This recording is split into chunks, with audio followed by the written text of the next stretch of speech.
The Brits should let him go. Hey, hey, ho, ho. The Brits should let him go. Hey, hey, ho, ho. The Brits should let him go. Hey, hey, ho, ho. The Brits should let him go. Hey, John. You don't want to mess up your shot. Not at all. Do you want to talk about why you in particular are out here? Good to see you. Do you want to tell me about why you in particular are out here fighting for Assange? Oh, yeah. Yeah.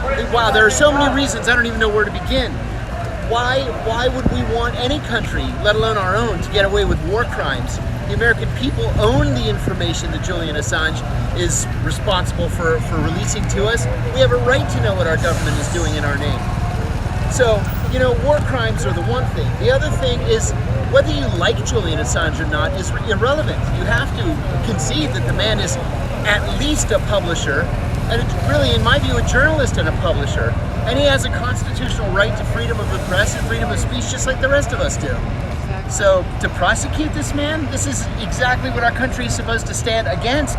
What does it say about kind of the state of our country right now in both this administration and the last one that they have pursued this? This is not a partisan issue. The Democrats are equally guilty as the Republicans in trying to squelch free speech and freedom of press. That's why the rest of us have to band together to stop this anti-constitutional shift that we're undergoing here. Thank you, John. I appreciate it. Thank you.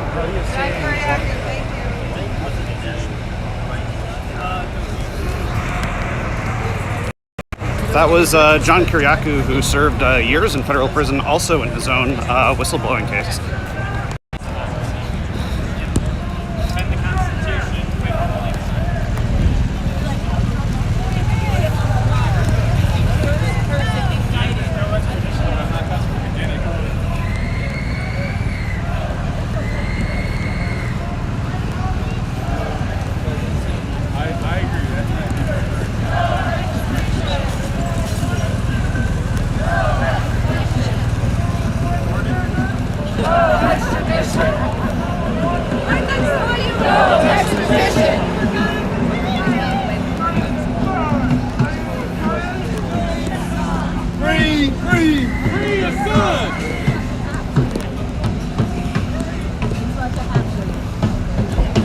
What do we want? Free Assange! When do we want it? Now! What do we want? Free Assange! When do we want it? Now! What do we want? Free Assange! When do we want it? What do we want? Free Assange! When do we want it? Now! What do we want? Free Assange! When do we want it? Now! What do we want? Free Assange! When do we want it? What do we want? Free Assange! When do we want it? Now! What do we want? Free Assange! When do we want it? Now! What do we want? Free Assange! When do we want it? Now! What do we want? Free Assange! When do we want it? Now! What do we want? Free Assange! When do we want it? Now! What do we want? Free Assange! When do we want it? Now! What do we want? Free Assange! When do we want it? Now! What do we want? Free Assange! When do we want it? Now! What do we want? Free Assange! When do we want it? Now! What do we want? Free Assange! When do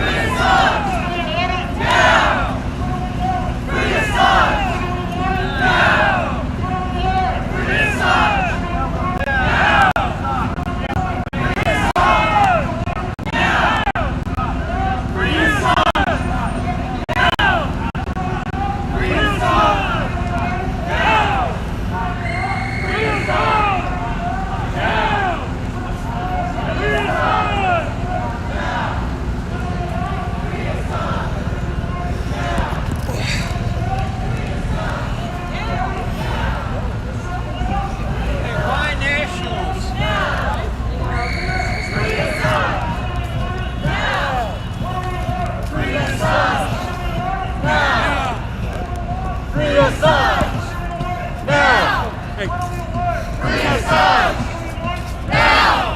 we want?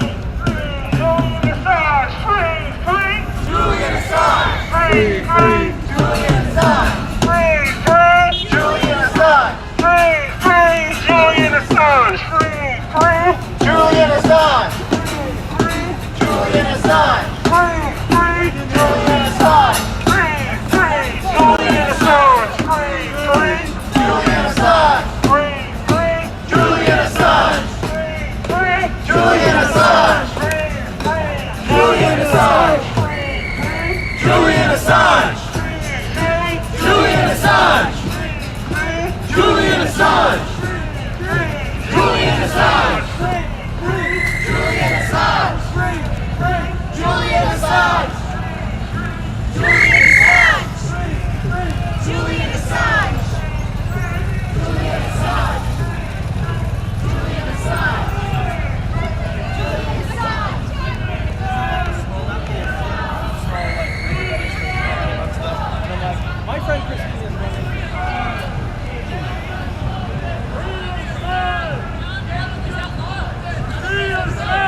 John Bolton! Free Assange! Jail John Bolton! Free Assange! Jail John Bolton! Free Assange! Jail John Bolton! Free Assange! Jail John Bolton! Free Assange! Jail John Bolton! Free Assange! Jail John Bolton! Jail John Bolton! Jail John Bolton!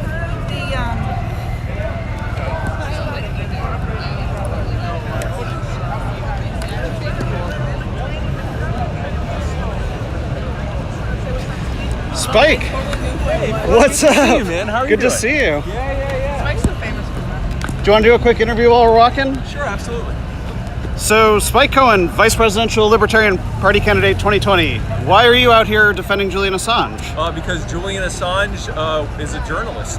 What he did was journalism, and like the purest form of journalism. He literally just took information that was given to him and presented it to the public. He didn't editorialize, he didn't add his own spin. He certainly didn't get corporate media approval first. He just put it out there and the public decided. And this is what the government does to people who help expose their secrets. And we can't say that we live in anything resembling a free society if we don't have access to information without any kind of obstruction to it. And we need to fight not just for Julian, but for free speech and for a free press. What does it kind of say about our current and last president that they would prosecute someone named for 175 years in prison for doing that? That there's no discernible difference between them. And frankly, it's not just the two of them. It was Obama, it would have been Bush, anyone who would have been put in this position who's been president since at least, Eisenhower would have done the exact same thing, because this government is run by a industrial complex, in this case the military industrial complex, and they have a vested interest in their narrative being the only prevailing narrative when it comes to foreign policy and war. So that they are all part of the same party, the Endless War Party. I appreciate you, Spike. Thanks. Are you speaking? Are you giving a speech? Yeah, I'm one of the speakers. I each got like 3 minutes or something. Okay. So, yeah. Well, cool. See you out there. Julian Assange!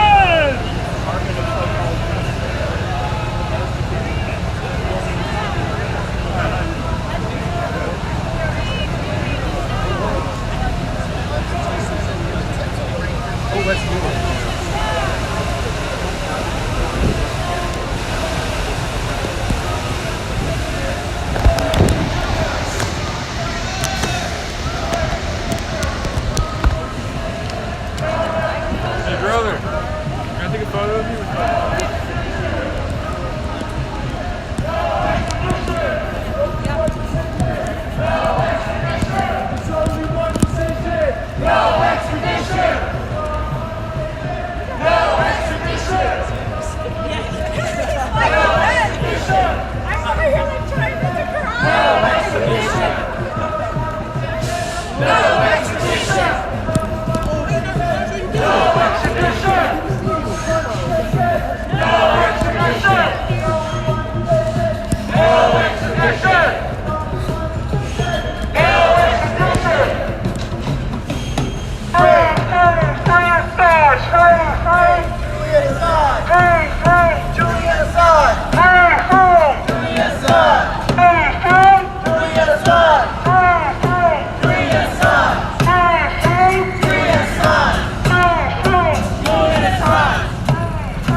Sorry.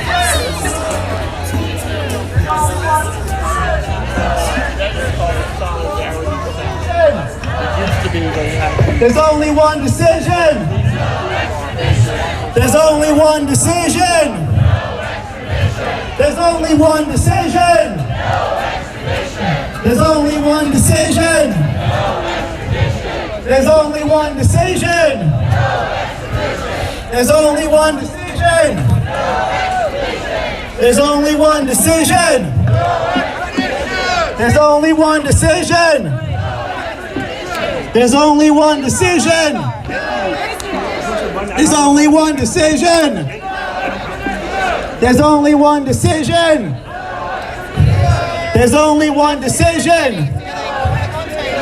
There's only one decision. There's only one decision. There's only one decision. Free, free, Julian Assange. Free, free, Julian Assange. Free, free, Julian Assange. Julian Assange. Julian Assange. Free, free. Free, free. Free, free. Free, free. Free, free. Free, free. Free, free. It's about to get some. Free, free. Adding video. Free, free. Free, free. What do we want? When do we want it? What do we want? When do we want it? What do we want? When do we want it? What do we need? When do we need him? What do we need? When do we need him? What do we need? When do we need him? What do we need? When do we need him? What do we need? When do we need him? What do we need? When do we need him? What do we need? When do we need him? What does the planet need? When do we need him? What does the planet need? When do we need him? What do we need? When do we need him? What do we need? When do we need him? What do we need? When do we need him? What do we want? What do we want? What do we want? When do we want it? What do we want? While they're doing this, I just What want to do we give want? a very quick kind of explanation. So When do we want Assange it? is currently in the United What do we Kingdom want? where, because of What do we charges want? filed by the Trump administration, What do we the want? Biden administration has continued What to do we pursue, want? I want to hear it. What do we Julian Assange has want? been held in Belmarsh prison What do we want? while he awaits extradition. They need to hear you The inside. extradition What do was we want? initially denied by When do we Britain, need it? on the basis What that do we his want? safety couldn't be When do we need it? affirmed in the United States, All right, but then that's that it. was reversed on appeal Houston, by you the gotta take United over. States. So he's currently in Britain, essentially trying to reappeal. my good friend. If he isn't extradited, if Britain And I don't decides know where we're the not other going guy to give was him to that the had a United megaphone. States, I didn't he'd catch your actually name, be but you basically kicked ass freed too, so there thank in you, wherever London. you went. If he's extradited to the United States, he would presumably Ellie, face Comrade trial Ellie and only from be freed PPA. if the Thank charges you, my were friend. That was dropped, amazing. Ian which and the Ellie United States led could us do around now, the block, hence him being free to with Europe, Reverend Annie or Chambers leading the charge. he could be acquitted so thank and you then guys free, for or he doing could that. be That was convicted of at amazing. least something and then serve prison time. So folks out here are hoping that both charges would be dropped, which would be an American decision, or that the extradition would be denied, British decision. Either of those paths would essentially free him. All right, everybody. That was amazing. I'm not going to lie, I got a little emotional. For those of you that don't know me, I'm Misty Winston. I'm an organizer and activist with Action for Assange. We've been around for, I don't know, too long. When we started, we thought maybe we'll be doing this for 6 months, and here we are like 4 years later. So we have an amazing list of speakers, so I'm not going to waste any of your time rambling, which is what I'm known for. I'm going to not do that, though. So leading us off really needs no introduction. Her name is Dr. Jill Stein. She is, yes, give it up for Dr. Jill Stein. She is an American physician and activist. She was the Green Party's nominee for President of the United States in 2012 and 2016, and I voted for her both times. And she is also a member of the amazing group Doctors for Assange, so she is representing them as well today. So once again, please give it up and welcome Dr. Jill Stein.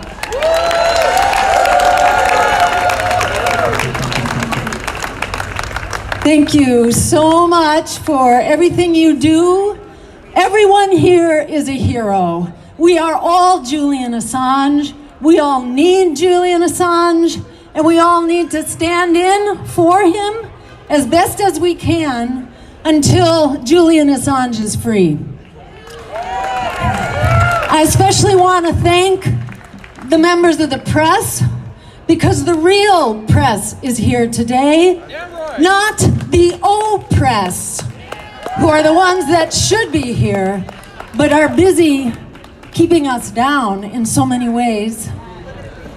So as we know, what's going on here is not just a threat to the life of Julian Assange, it's really a threat to the life of our democracy. The more you look at this case, the more you become traumatized, I must say, by just looking at what is going on. This is an assault not only on freedom of the press, it makes a complete mockery of our judicial system. It is an attack on human rights. It's absolutely unacceptable. What we are watching here really is a microcosm of the crisis of our democracy. So we have no choice except to keep fighting back. And I have to mention, I'm here today representing Doctors for Assange, which is a group of healthcare providers, doctors, psychiatrists, and psychologists who've made the point that the treatment of Julian Assange is basically one of psychological torture, and it must not be tolerated. So, what we really need right now is watchdog journalism. We've had enough of lapdog journalism, which is what we've got today. If we don't have watchdog journalism, how do we ever end the endless wars in which we have spent $21 trillion since 9/11? How much safer are we? How much more democratic and free are we? Not at all. We need to be spending that money on human needs here and around the world, and on a global Green New Deal, and on peace and justice, not on endless war. That is why they are silencing Julian Assange. We need the money that's going into endless war to solve our climate crisis, which is becoming more catastrophic by the day, with a third of Pakistan underwater, with the ice sheets in the Antarctic said to lose a major ice sheet, the so-called Doomsday Thwaites Glacier in the Antarctic, which is threatening with 2 feet of sea level rise, which may begin to accelerate any moment now. We can be fixing this crisis, but we cannot fix this crisis while we have a press that's basically in bed with the banks and the billionaires and the fossil fuel giants and the war profiteers. So this is about seizing the power that we have, and I just want to remind people, we do have the power. We do have the power, as Alice Walker said. The biggest way people give up power is by not knowing we have it to start with. A poll was just done by Gallup, and they found that overwhelmingly the major concern of people in this country is for jobs. It's for an end to inflation. It's for being able to afford the cost of living. It's for health care as a human right. These are the things that people want. The number of people who thought that the business with Russia is the leading issue amounted to a measly 1%. Yet that is what we hear the lapdog media screaming about all the time. So don't take that propaganda at face value. Have the courage of our convictions. Let's keep fighting. We are going to free Julian Assange and protect our democracy for all of us. Thank you all so much for being here.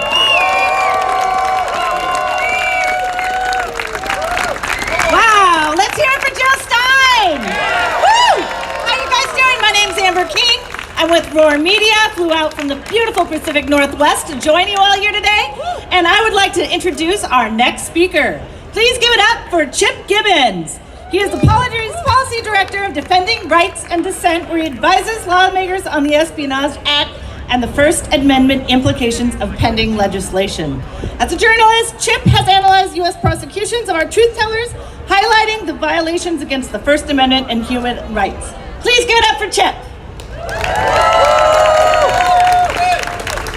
Thank you very much. It's a great honor to be here. And as already was mentioned, I'm with Defending Rights and Dissent, an organization that for 6 decades has defended your right to know and your freedom to act. It is so great to see so many of you here today. This is an extremely heartening crowd.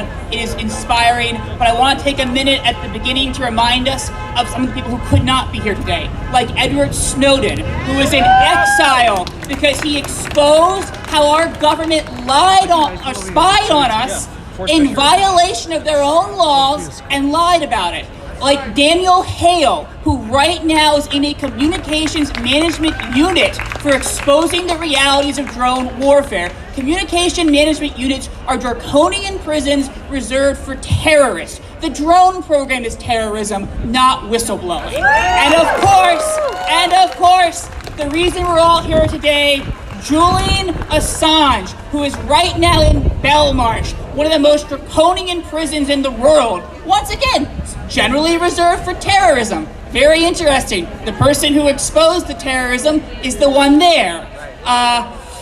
For over 105 years, the Espionage Act has cast a shadow over our society. It may sound like a law that is aimed at spies and saboteurs, but it is a law that has censored, silenced, and chilled opposition to U.S. foreign policy, whistleblowing, and journalism. It was passed during World War I, and not a single German spy was prosecuted under it. Instead, thousands of Americans like Eugene Debs and Big Bill Haywood, who did not think we should be in a bloody and pointless European war that may have been extremely profitable to the war profiteers and the arm manufacturers and the captains of industry, but came at a heavy cost that was paid by the working class. Those people were in jail. Their prosecution so enraged the public, we had a movement like never before for freedom of speech that redefined free speech itself and turned the First Amendment from more than just words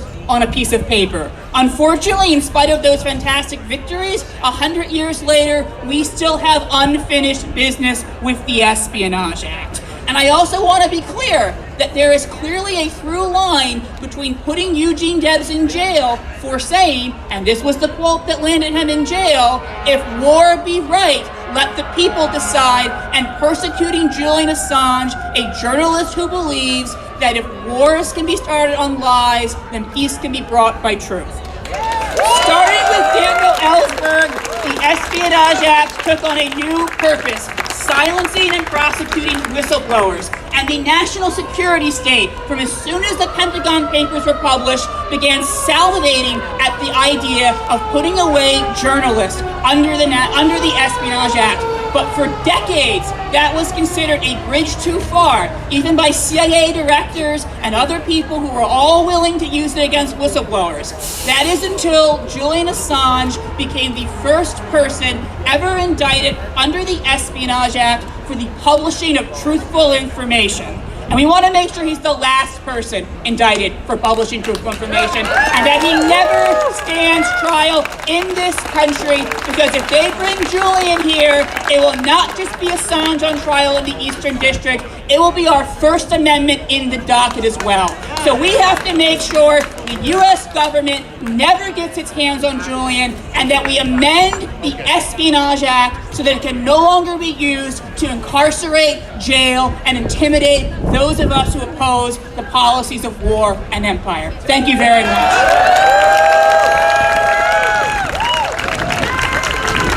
Thank you, Chip. Everybody give it up for Chip Gibbons. All right, joining us next we have James Bovard. James is the author of 10 books. He's on the USA Today Board of Contributors and has written for the New York Times and the Wall Street Journal.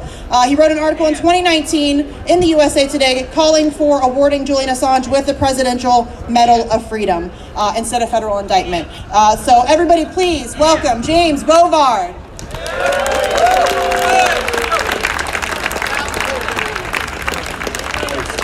Hey, I want to start by thanking Misty Winston for doing a great job of organizing this protest. She is really, really good. So, there's an old saying that if government makes exposing a crime, then you're being ruled by criminals.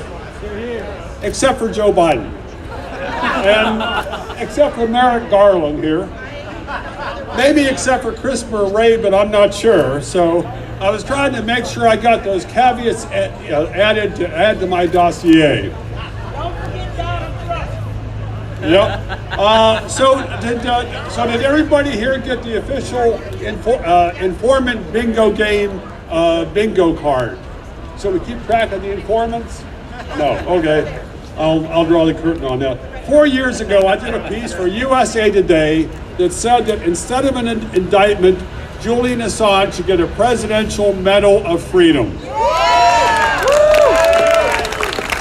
Now, I don't trust presidents, and I don't trust presidents that give medals of freedom to people like Robert McNamara, but I'll make an exception in Julian's case. Julian said if wars can be started by lies, they can be stopped by truth. He's facing 17 counts of the Espionage Act for exposing war crimes that were committed by U.S. forces in Afghanistan and Iraq. The Christian Science Monitor said that the reaction of Congress was to Julian Assange's message was to shoot the messenger. But the Taliban did not buy into the cover-up. And as we saw last year, the American troops were unpopular in Afghanistan, the puppet government collapsed. Congress had no reason not to know. Julian Assange and WikiLeaks showed them 12 years ago that the war was not going to be won, but they kept going. So 3 years ago, back when Britain arrested Julian Assange for the U.S. government, Senator Joe Manchin said, Julian Assange is our property, and now we can get the facts and truth from him. Unfortunately, Manchin has no recommendations on how we can get the facts and the truth from the federal government right now. Okay, so Biden has ramped up U.S. bombings in Somalia. Who exactly are we killing and why? It's a secret. Question, is U.S. government is still financing Syrian terrorist groups that are slaughtering Syrian civilians? What are the details? It's a secret. Why is the U.S. still bankrolling Saudi atrocities in Yemen? It's a secret. And then there's the biggest and most dangerous secret on the horizon right now, U.S. intervention in the Russia-Ukraine war. We have no idea how far that the U.S. has gone and what kind of actions U.S. might have taken. It's possible they're Pentagon and CIA officials who are trying to who are warning, but those warnings are being ignored, and it might be that we don't find out about it until it's too late. So the Justice Department stresses that Julian exposed classified information. People in D.C. talk about classified information like it's a holy relic that cannot be exposed without damning the nation. How much classified info do the feds have? They make trillions of pages of it per year. That's part of the reason we have little or no idea what the U.S. government foreign policy is right now, because there is an iron curtain that has fallen about this. And this helps explain why there's so little trust in Washington now. Americans today are more likely to believe in witches, ghosts, and astrology than to trust the federal government. We need more hellraisers like Julian Assange to save democracy from the deep state, from big government, and from both political parties. Hopefully we can get him out there, get him out of prison as soon as possible, and thanks for coming to this event.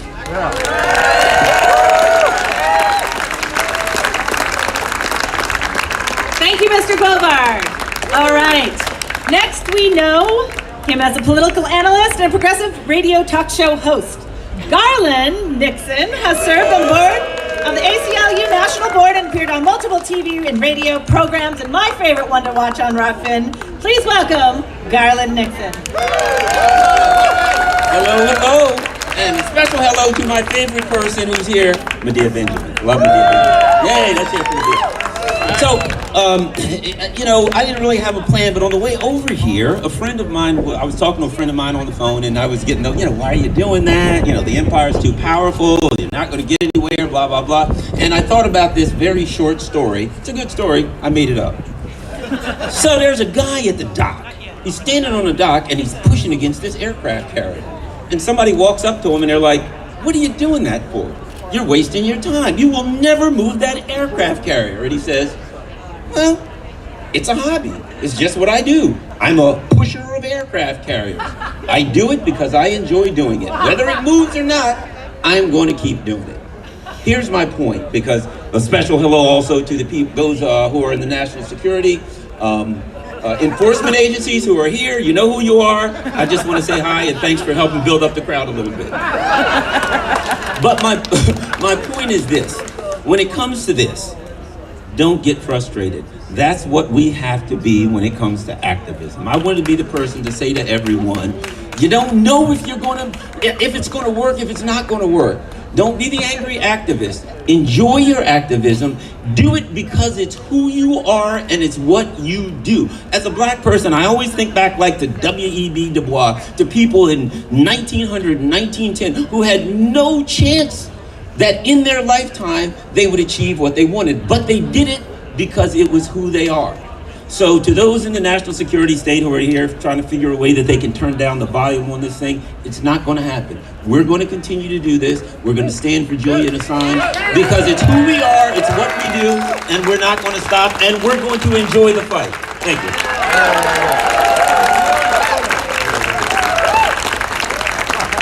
Everybody give it up for Garland Nixon. Thank you, Garland.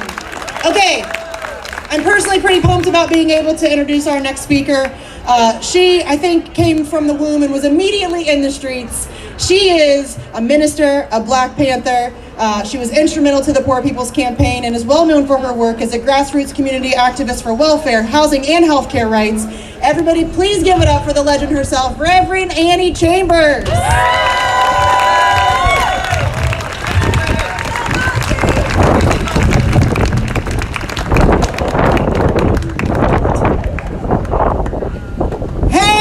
Everybody, hello.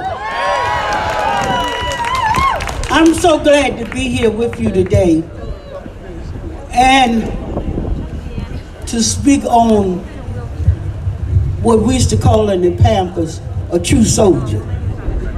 Julian Assange was a true soldier. He's a soldier. See, everybody put on a uniform ain't a soldier, but he's told the truth. And he's been prosecuted for the truth.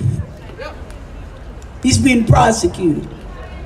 And doing this, when I, was about to speak, I was coming, I had to pray.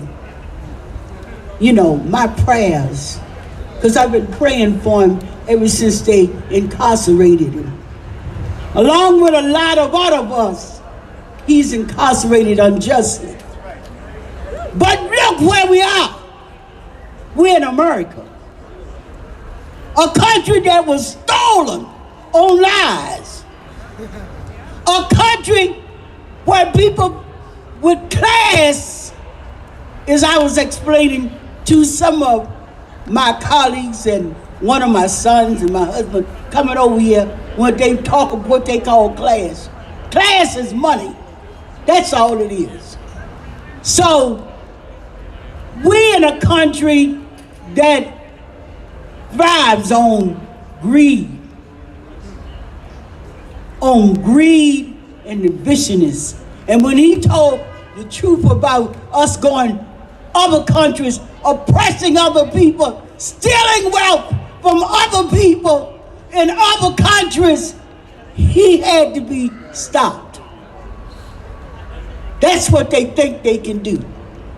But I prayed on this, as I said, and I asked God to give me some clarity. As a minister and a woman of God, because I haven't always been. I haven't always been. But he gives me good clarity. And I picked up the Bible and I seen Paul and Silas and I read about them. They refused to bear down. They refused to bear down. Julius refused to bear down. He's not bearing down.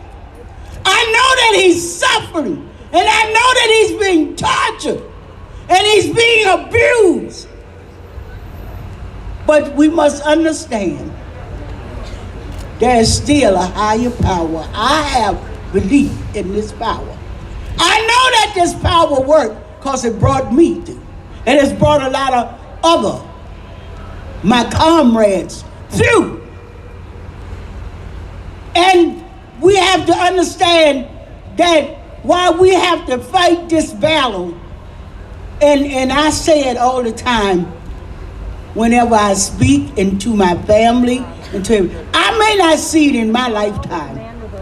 I'm 81 years old. I may not see it in my lifetime, but y'all know that I made a mark.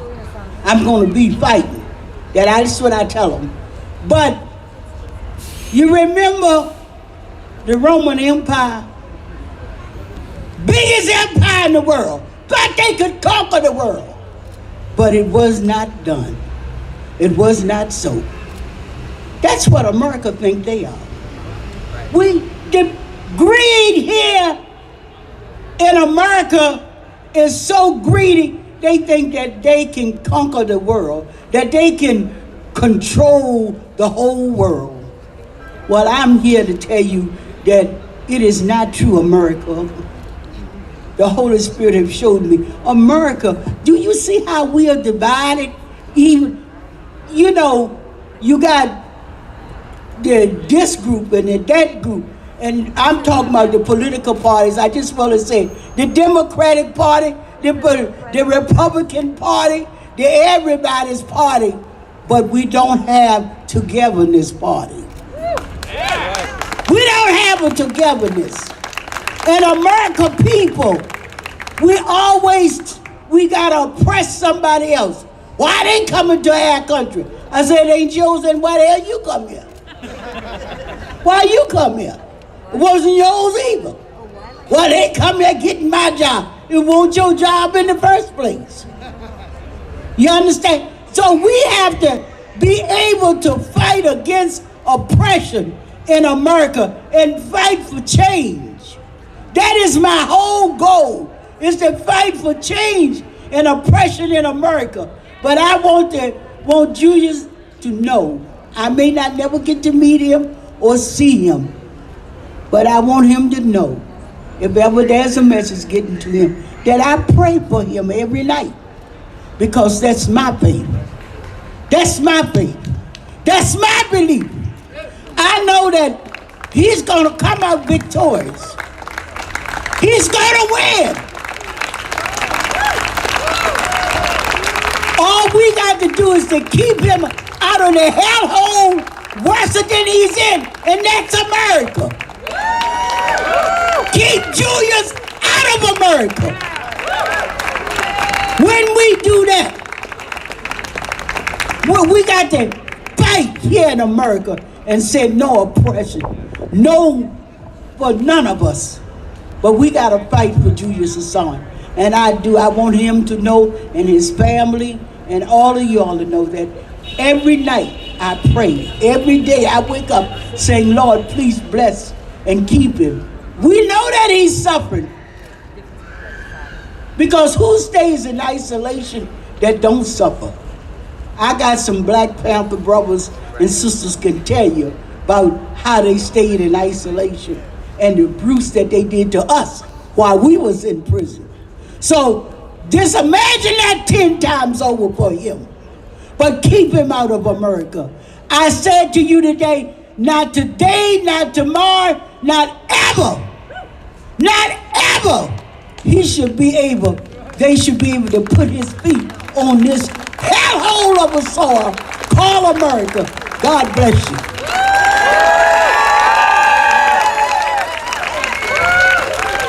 Thank you so much, Reverend Annie. That was amazing. We are so with you. Next, I'd like to introduce Spike Cohen, Libertarian candidate for VP in 2020. He has been outspoken voice for freeing Julian Assange and defending independent journalism. Spike, please make your way. Thank you. Thank you all for being here. I'd also like to give a quick shout out to the corporate media who didn't send a single outlet to cover the fact that there are hundreds of people from across the country of every walk of life across the entire political spectrum, all here calling for the same thing, to free Julian Assange. And it would make sense that they're not here, because if it was up to them, we wouldn't have known about the human rights abuses and outright murder of civilians that happened in Iraq and in Afghanistan. We wouldn't have known about the torture of detainees who've never seen trial in Guantanamo Bay. We wouldn't have known about Hillary Clinton and the DNC rigging the 2016 primary to make sure she won. We wouldn't have known about all of the things that we only know because Julian Assange and WikiLeaks released it to us. So it makes perfect sense that the corporate media and the government are in lockstep with each other to make sure that this man is being tried for espionage. Let's be clear, what Julian Assange did is called, and hear me out, journalism. What he did was what all of the people who aren't bothered to be here right now should be doing. Receiving information and giving it to the public. Not putting a corporate spin on it, not editorializing it to death, not censoring it because they don't think it fits their narrative, but giving it to you so you can decide for yourself.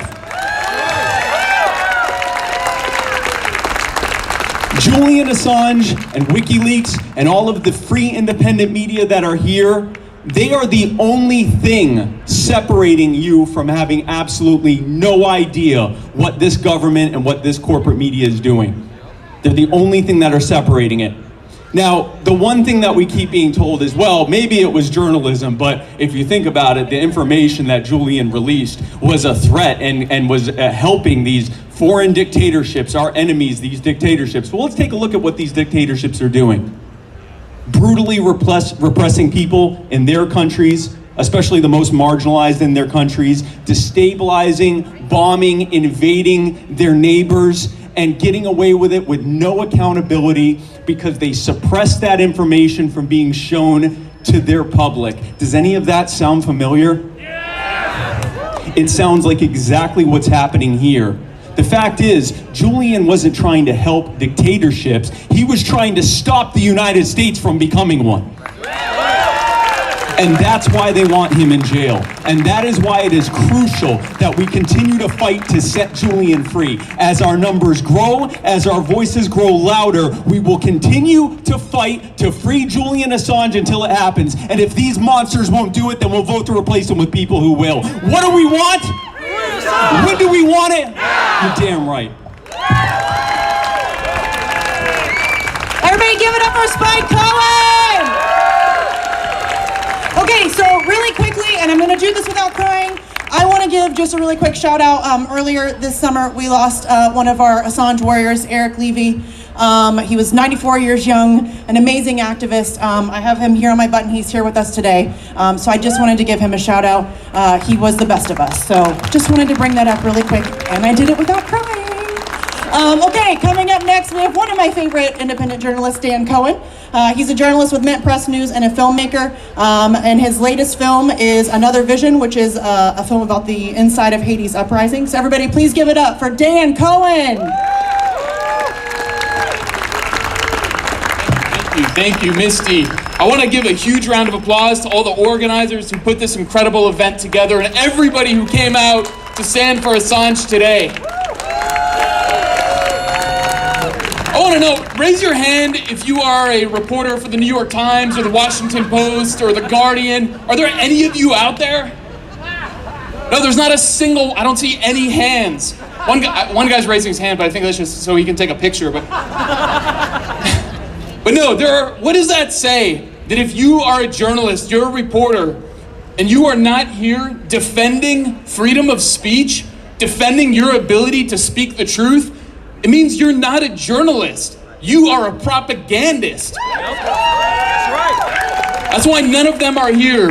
And it comes down to regular people, other independent journalists who are not owned by BlackRock, by the mega corporations and financial institutions that dominate our lives. So it comes to us. We are the real resistance in this country. That's right. Yes, exactly. We need to make our voices heard here in the belly of the beast. I mean, think about the importance of Julian Assange, the importance of WikiLeaks in this moment as we are on the precipice. Assange say about war that every war begins with a lie. And so truth can bring peace. And so let's imagine if we had Cablegate, the massive trove of diplomatic cables that were leaked by WikiLeaks, if we had that right now, what would we know about, let's say, the assassination of Daria Dugina, the U.S. role in that? The U.S. says, oh, we don't know anything about that. We don't know anything about that. But you can imagine what's being said in classified documents. What would we know? What would those documents reveal about the bombing of the Crimea Bridge overnight? That the U.S. doesn't know anything about it. Just the SBU, the Ukrainian intelligence services, are essentially an extension of the CIA, but we don't know anything about it.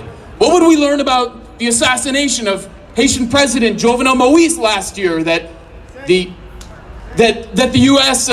We don't know anything about that either, even though they sealed the indictment, essentially what a former DEA chief called telegraphing CIA involvement in the assassination.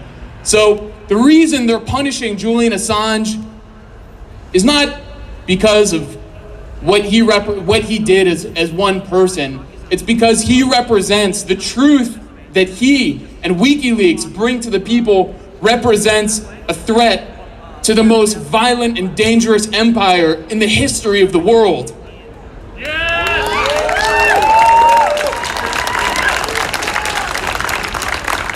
And I'm inspired to see so many people here today who have come from all around the country to make their voices heard, to refuse to submit, and to fight back. So thank you everyone for coming out.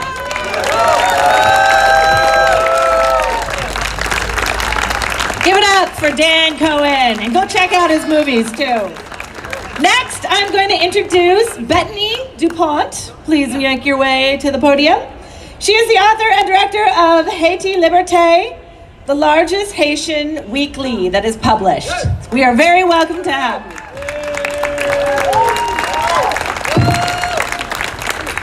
Thank you very much. It's an honor to be here today to participate to this great demonstration. Haiti need Assange. The workers in Haiti need Assange. Today, the U.S. imperialism is planning to intervene again in Haiti. Right. Haiti need your support. And Haiti need Assange.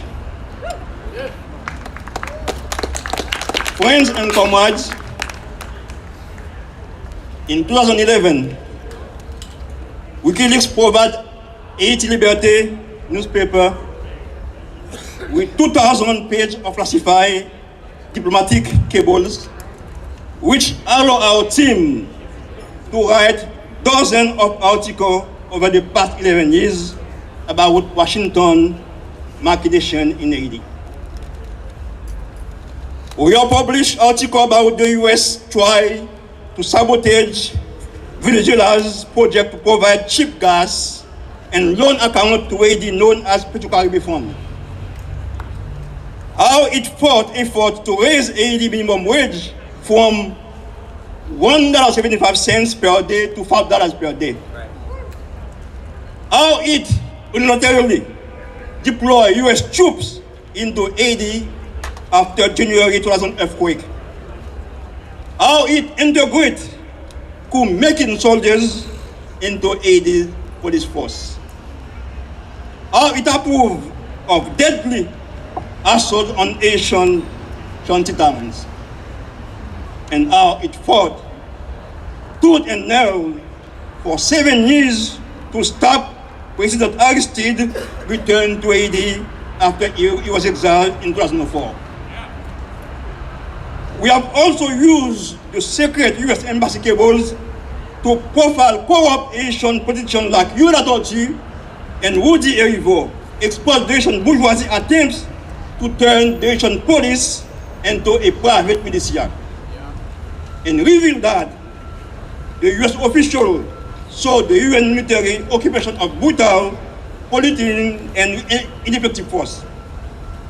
Friends and comrades, WikiLeaks has provided 250,000 cable, which part of Chelsea Manning famous cable gate leaked to mainstream media outlets like The Guardian, New York Times, Le Monde, and The Spiegel. However, these outlets, which are beholden to the respective establishment, did virtually nothing with the revealed documents.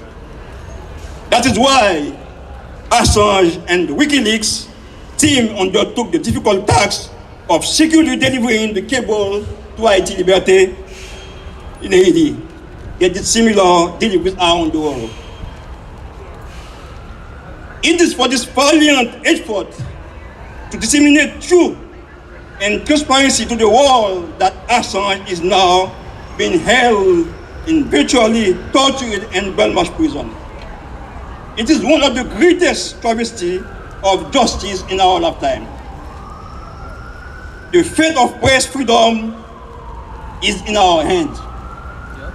Let us use all our force to demand work for the release of Assange from the clutches of the U.S. Anglo-Saxon Axis, which now all our tournaments him in jail cell for the crime of simply publishing indisputable facts which the public needs to know. We at Haiti Liberté are proud to have been one of the WikiLeaks original partners in publishing the truth about Washington crime and mischief worldwide.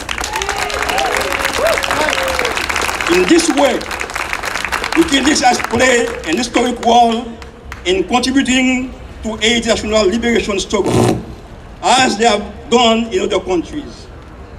Free Assange. Long live WikiLeaks. Thank you very much. Thank you, thank you, thank you. Beautiful speech. Okay, very excited. Coming up next, we have my dear friend Eliza Blue. Eliza is a human trafficking survivor and an advocate who works directly with survivors of human trafficking. She also collaborates with international organizations and governments, and she is always fabulous. Please, everybody, give it up for Eliza Blue.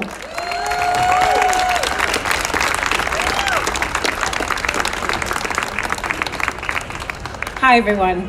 My name is Eliza. I'm a survivor advocate for those affected by human trafficking. First and foremost, thank you so much to everybody that's made this beautiful event possible. Thank you.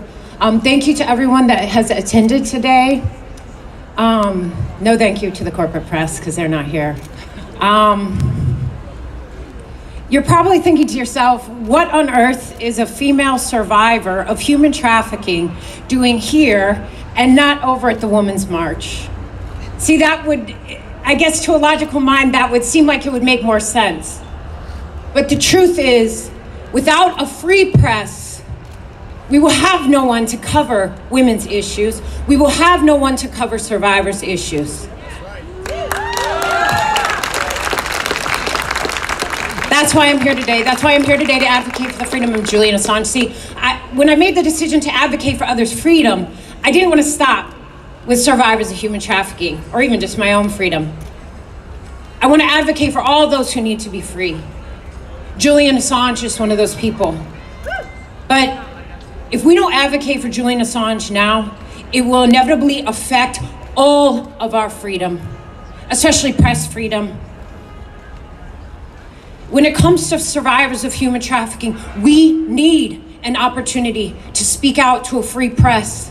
We need whistleblower protection, and we definitely need free speech. We just do. Survivors need it. That's why I'm here today. Yeah. I couldn't look my fellow survivors in the face, the survivors that are going to walk after me. I couldn't look them in the face and say I did everything that I could do to serve them and know that I did not advocate for Julian Assange when it mattered. This is the beginning, but I'm telling you, it's coming for all of us. It's coming for all of us. We have to fight for our freedom. We have to fight for our right to speak freely. Thank God I'm an American. Oh, woo! It's all we got left. It's all we got left. Are you ready to fight for it? I am. I have a message for the ruling class, the global elites, the CIA, the FBI. Be a hero, quit your job, become a whistleblower. Yeah. But if you do not, I'm hyped today. If you do not, you can tell I get hyped when I walk around. If you do not, if it's a choice between free speech and the United States government, trust and know, one's gotta go. If one has to go, it ain't gonna be free speech. I can bet you on that. I can bet you on that one. Yeah. We aren't gonna lose our free speech. I think I get so passionate about freedom because I know what it's like to lose it. And once you lose it and get it back, you don't ever want to lose it again. Yeah. It's really hard to get it back. I was thinking yesterday, and I wasn't going to add this in originally, but I know there's a lot of folks here that have been fighting this fight for a very long time. There are a lot of people that have been fighting for Assange for a very long time. Anyone that's been keeping up with what's been going on, there's been things going on, worldwide today, which have been really incredible to watch. And I had a message for you. As a survivor advocate, the days get long. You grow weary, you get tired, you get worn out. It's stressful. It's like you feel like no one's listening. You feel like there's nothing you can do. You keep going, you keep going, you keep going. Every day you wake up, you're like, what the hell? I gotta keep fighting for this. I see the Assange people is the same way. Thank you. And then on top of all of it, you'll have like Karen 9730065 on Twitter tell you, oh, Julian Assange wasn't, he's not a journalist. Yeah, right. Keep going. Please keep going. Because not only are you fighting for Assange, you're fighting for yourself, you're fighting for me, and you're fighting for survivors of human trafficking, some of our world's most vulnerable who need to have a free press and free speech. Thank you so much for letting me come today. Thank you so much for letting me speak. And thank you all for being here so much. Wow, thank you. Let's give it up for Eliza Blue, everybody. All right, next up we have Dave DeCamp. He is a news editor of antiwar.com and a freelance journalist based in Brooklyn, New York, focusing on U.S. foreign policy and war. Please welcome Dave DeCamp.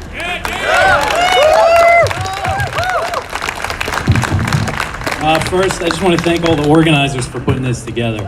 It's great to see so many people out here for Assange, and so much work has to go into this.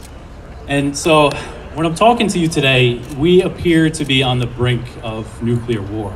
And I don't like to be an alarmist, but as Dan Cohen mentioned, the President of the United States did just say that the other day. We're facing nuclear Armageddon, the highest chance since the Cuban Missile Crisis. We have to ask ourselves, how did we get here? How did we get to this point and forget the lessons of the Cold War?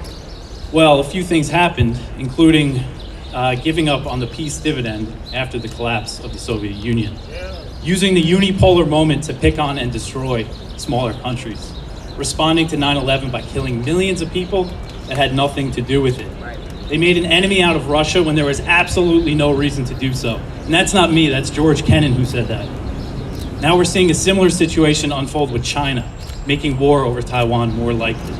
Instead of dismantling their nuclear weapons, they tore up arms control treaties and created a plan to spend $1.5 trillion to modernize the nuclear triad.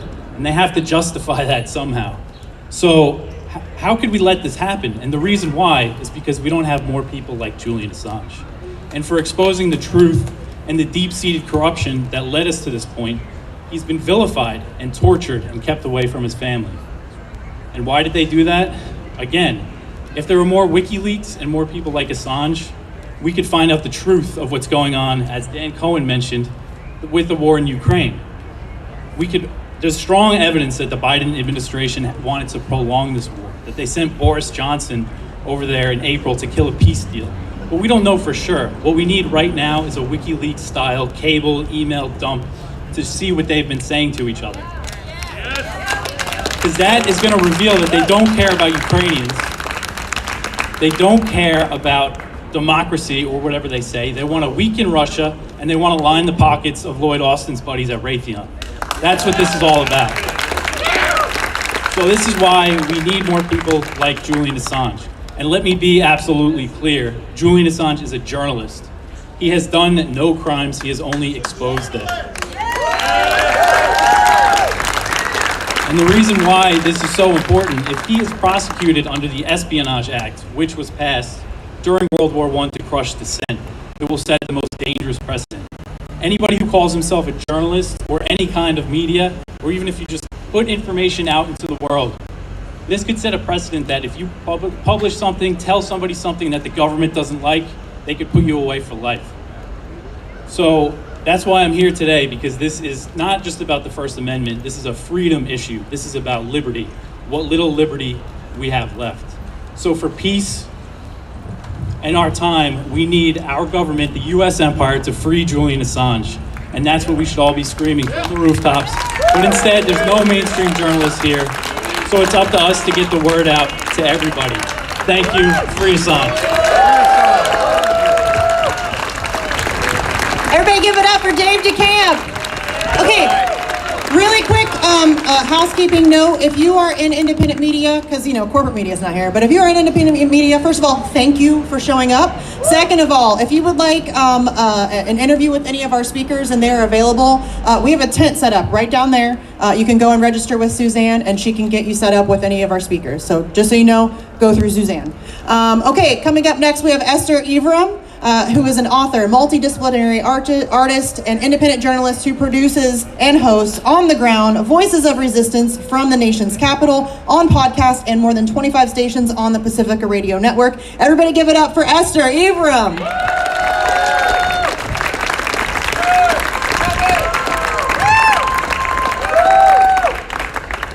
Everum.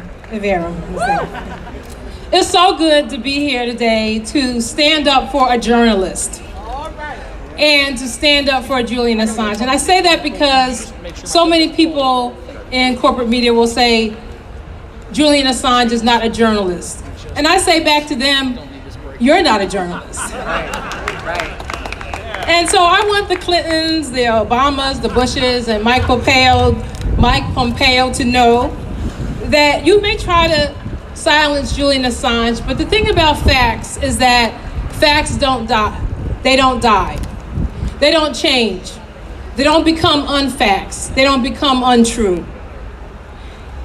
Facts never become false. So like even in the current psyop about Ukraine, you may try to sell lies. You may try to erase the history of Stepan Bandera. You may try to take Victoria Nuland's video off of YouTube. And I hope people have downloaded that, by the way. I'm keeping it safe. And you may try to erase the history of garment workers in Haiti who were denied a minimum wage under Hillary Clinton when she was over at the State Department. But the thing is that the fact that that happened, it doesn't die. And the other thing is that facts come back to bite. So those same garment workers in Haiti are still fighting. And they're joining with other Haitians who insist on not being enslaved under the imperialist order. They insist on having energy that they were receiving from Venezuela. They insist on all these things, and they insist on not being erased from history. I keep thinking, when I was coming over here, I was thinking that WikiLeaks was and is an antidote for this kind of imperialist psychosis that thinks that we will forget that the millions of people killed in Vietnam or all these wars, that the people who have been tortured, that the people who are been starved like they're being starved right now in Afghanistan because we've stolen their money, that they think that all of these things will disappear. And I think it's a type of psychosis, and WikiLeaks was and is an antidote for that. So the work of Julian Assange and WikiLeaks lives on and will live on no matter what the 1%'s instinct for cruelty and injustice is. I keep thinking that the work of WikiLeaks is kind of like an extension of these great scholarly works that I've been privileged to read, like How Europe Underdeveloped Africa by Walter Rodney. Because what WikiLeaks shows through its investigations is how it's still being underdeveloped by the imperialist order, by the US empire. And so we can take this information to fight back. And that's the final thing I want to say, is that Mike Pompeo, this whole group of cannibal imperialists, they aren't afraid and angry because WikiLeaks makes them look bad. They're afraid and angry because WikiLeaks gives us information to fight back. It gives people the information they need to fight back. In Haiti, in the United States, in Afghanistan, in Iraq and Syria. And so that's why we're here today, to let the imperialists and all their minions and corporate media know that the people will keep fighting back and that facts don't die. Free Julian Assange. All power to the people.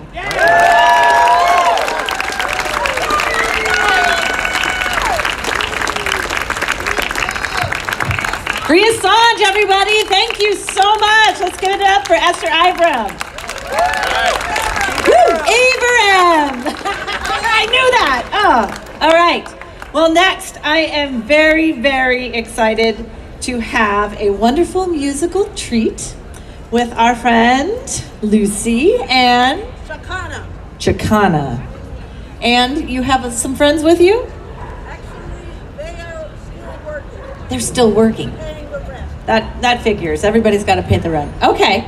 Well, without further ado, I'm going to turn it over to you because I hear you have some fun for us.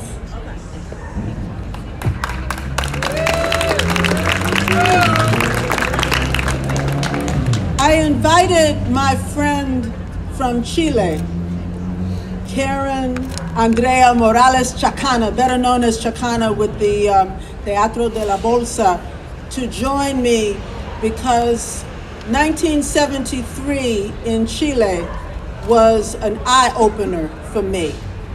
I said, wow, these people will do the same thing to white people that they've been doing to black people in this country.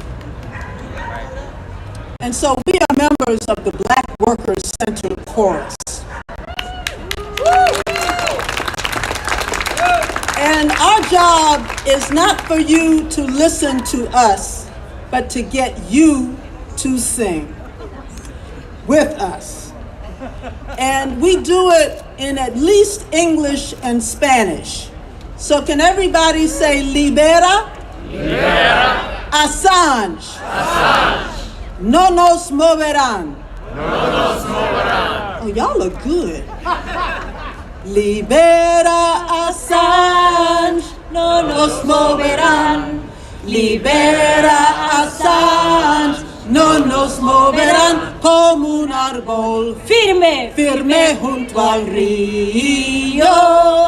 No nos moverán. Freedom for Assange. Freedom for Assange, we shall not be moved. Freedom for Assange, we shall not be moved. Just like a tree that's planted by the water, we shall not be. Libera Assange, libera Assange. No nos moverán. Libera Assange, no nos moverán como un árbol. Firme, firme junto al río, no nos moverán. Peltier, libera Peltier, no nos moverán. Libera Peltier, no nos moverán como un árbol. Firme, firme junto al río, no nos moverán. Free Peltier, free Peltier, we shall not be moved. Free Peltier, we shall not be moved, just like a tree that's planted by the water. We shall not be moved. Libera Mumia, libera Mumia, no nos moverán.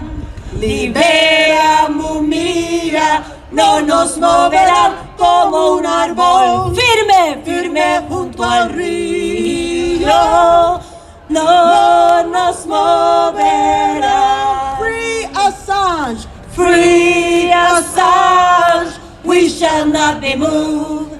Free Assange, we shall not be moved, just like a tree that's planted by the water. We shall not be moved. Just like a tree, just like a tree that's planted by the water. We shall not be moved. Thank you. Thank you so much. That was beautiful. Lucy's based here in DC, so I hope you all see her often. All right, next up, we have Sabrina Salvati. She is an activist, former educator, and host of the Savvy Sabs podcast, and co-host of the Revolutionary Blackout Network. Please give a warm welcome for Sabrina Salvati.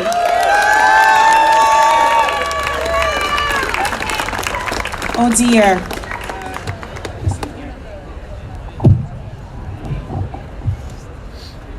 Greetings.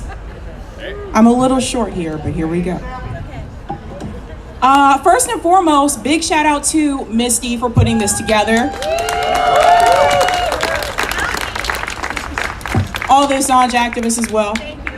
It's not every day I get to be in DC, but so excited to see all you guys. When I studied journalism in undergrad, my professors told me that journalism was about reporting the facts. What they did not tell me was that there are certain agencies that do not want some facts or truths reported. Sometimes that decision lies in the hands of an editor, a publisher, a platform, or the United States government.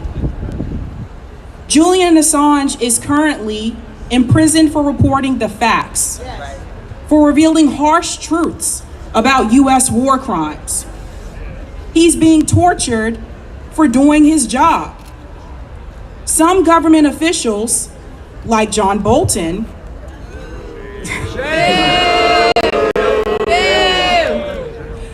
have called Julian a criminal. I disagree. Journalism should not be a crime. But I would ask John Bolton, where is that same outrage for the real criminals? Where is that same outrage for the clients of Jeffrey Epstein? Where is that same outrage for the Wall Street bankers that stole people's homes during the housing crisis? Those are the real criminals, and they walk among us freely. Independent journalists like Julian are critical and necessary because media outlets such as CNN, Fox News, and MSNBC spread lies every day to the American people. They regurgitate the same narrative from the State Department. the narrative that the US government has decided is acceptable. If commentators like Anderson Cooper told the truth, the real truth, would he still be employed at CNN? Make sure I got a page. If you're wondering why you should care about what's happening to Julian, if you value free speech or free press, then you should be very concerned about his ordeal. Over the past year, I've watched independent journalists and commentators struggle with censorship on various platforms. I've seen them have their work deleted, sometimes work that was published years ago. I've seen journalists demonetized and deplatformed, some of whom I know personally, and I know they do good work. I've seen Wikipedia pages smearing anti-war voices. And speaking of war, if you discuss Russia and Ukraine differently than mainstream media, you will also be censored or deplatformed. That's right. The same goes for Israel and Palestine, Syria, and Yemen.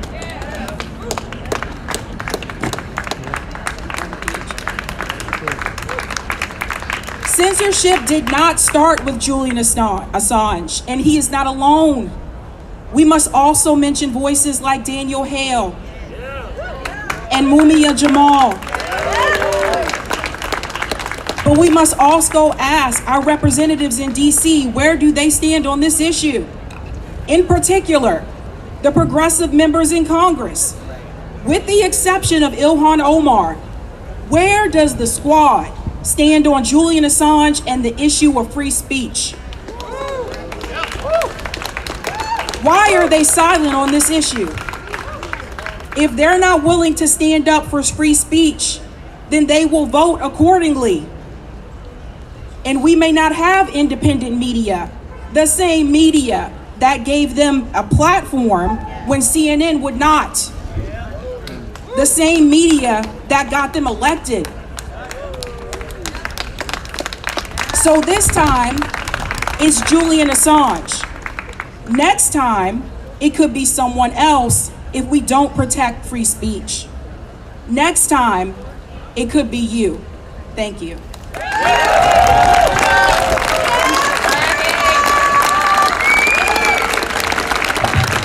Thank you, Sabrina. Give it up for Sabi Sabs. Amazing independent journalist. Please go support her work. Okay, coming up next we have Scott Ritter, who is a former U.S. Marine Corps intelligence officer, served in the Soviet Union as an inspector implementing the INF treaty, and served as a chief weapons inspector with the UN in Iraq. Currently writes on issues pertaining to international security, military affairs, Russia and the Middle East, as well as arms control and non-proliferation. Everybody give it up for Scott Ritter.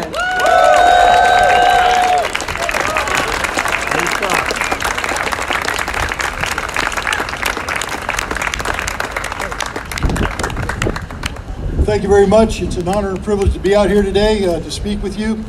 It's also an honor and privilege to stand here underneath the flag of the United States of America.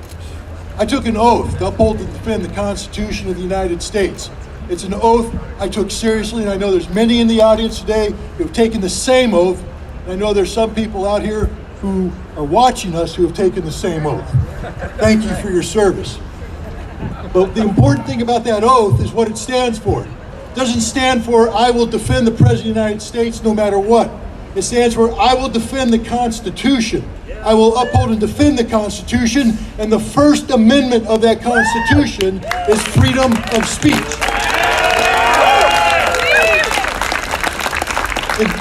In June of 1971, lawyers from this building argued a case before the United States Supreme Court. That case was the United States versus the New York Times. The Supreme Court came back with a 6-3 opinion in favor of free speech.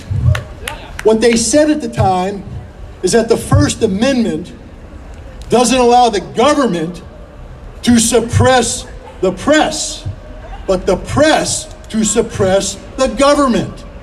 that the purpose of free speech is so that the people can hold their government accountable for the crimes and the misdeeds they do, that the government can never hide behind a shroud of secrecy and cite secrecy as a defense against, or as a way of suppressing free speech. It was a very important decision. One that if journalists today were half of what they were 50 years ago, they'd be here in overwhelming numbers supporting this very cause. 1 month after the Supreme Court passed or voted 6-3 for this opinion, a child was born. His name was Julian Assange. 1971. Here we are today talking about free speech, and we're talking about Julian Assange in the same breath. Because, ladies and gentlemen, he is the face of free speech. He is that which defines the struggle we should all be united in. Standing up for our right to say what we want, when we want, to whom we want. Now, unfortunately, Julian Assange may be extradited to our country. I hope it doesn't come to that. But if he does, I demand that the U.S. courts pay attention to the words written in the opinion of United States versus the New York Times, where the Supreme Court chided the lower courts and said, you should never have even heard oral arguments on this. That you can never allow the government to use secrecy as an excuse to suppress free speech. What has Julian Assange given us? Julian Assange has done nothing more than that which we demand of everybody who claims to be a journalist. That is, to find the facts, report the facts, and turn them over to the people so they can judge the facts and hold people accountable for the facts. He's exposed war crimes. He's exposed the lies of the U.S. government. And again, I didn't take an oath to serve the U.S. government. I took an oath to defend the Constitution. Embarrass the U.S. government when it needs to be embarrassed. Hold our elected representatives accountable for what they do in our name.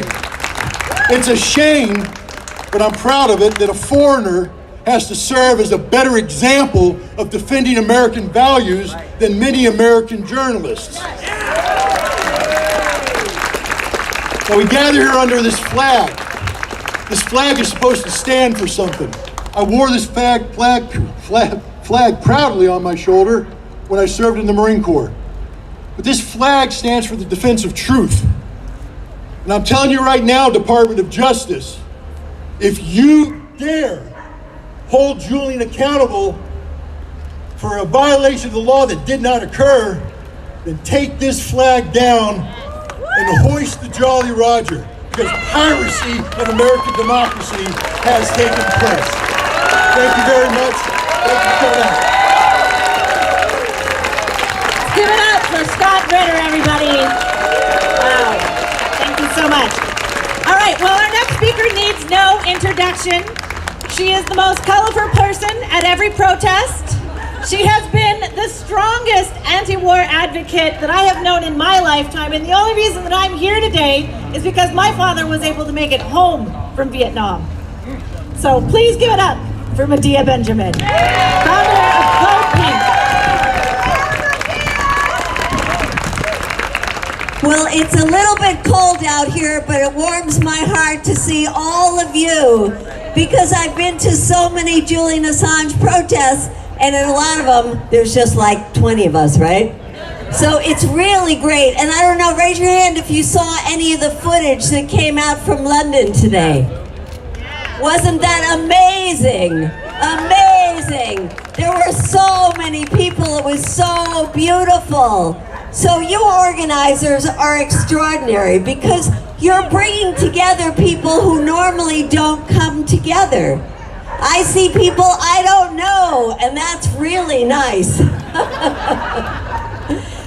I also feel like all of these speakers, have been so fabulous and brought in so many of the different issues that bring us out here today. And one issue is how many times we are lied to by our own government, over and over and over again. We were lied to for 20 damn years every day about the war in Afghanistan and how victory was around the corner. We were lied to every day for 20 years about the war in Iraq, what the U.S. was doing there, how well we were received by the Iraqis when the statue of Saddam Hussein came down. We were lied to about the invasion of Libya. We were lied to about the U.S. role in Syria. We were lied to about the U.S. role in the coup in Ukraine and what the U.S. is doing right now to try to keep that war going. We are constantly lied to by our government. And that is why truth is so essential to us. The truth. What does that say? I don't even know. Free Julian Assange, right? That is why the work of WikiLeaks and Julian Assange was so critical when we were trying to learn what the hell it was that our government was doing. And one of the only ways we could find out was reading what WikiLeaks gave to us, those truths, so that we could do our job, like Tig was trying to do right there, which is to get up and protest, get up and shout, get up and say no to the warmongers who run our country, whether they're Democrats or Republicans. They're both war parties, and we sure are seeing it today. Yeah. So I just want to say thank you to the organizers, thank you for everyone here, and thank you to Julian Assange, and that we will keep working and keep fighting and keep building until Julian Assange is here with us as a free man. Thank you. Everybody give it up for Medea Benjamin. I love somebody who calls out a warmonger to their face, and she's known for that, so I love her. Okay, coming up next is somebody I hold dear in my heart, Randy Credico. Randy is a comedian, a radio host. He's the former director of the William Moses Kunstler Fund for Racial Justice. As an activist, he almost single-handedly saw the harsh Rockefeller drug laws dismantled and brought national attention to Tulia, Texas, the site of one of the worst miscarriages of justice in history. And thanks to his radio show, which just celebrated its 5-year anniversary in April, Live on the Fly, Assange Countdown to Freedom, the entire world has been given a comprehensive record on what is hailed as the political trial of the century. He's dedicated 175 shows in 6 years to Julian Assange. He's absolutely tireless. He's also been, there's a billboard truck right there. Randy has been in the streets of DC for the past 2 months, every single day with the billboard trucks. He is my friend. He is amazing. He is Randy Credico. Thank you.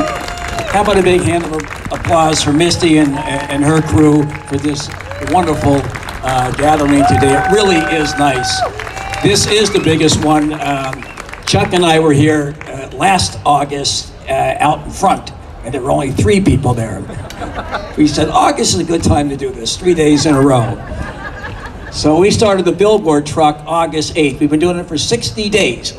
There are 2 of them out there now. Once in a while you can turn to the left and you will see these billboard trucks. And what I've learned, by the way, I am Randy and I'm an alcoholic. Oh, that's the wrong meeting. That's later on. 6 o'clock meeting, right. Over there, I'll be there. All right, DuPont Plaza.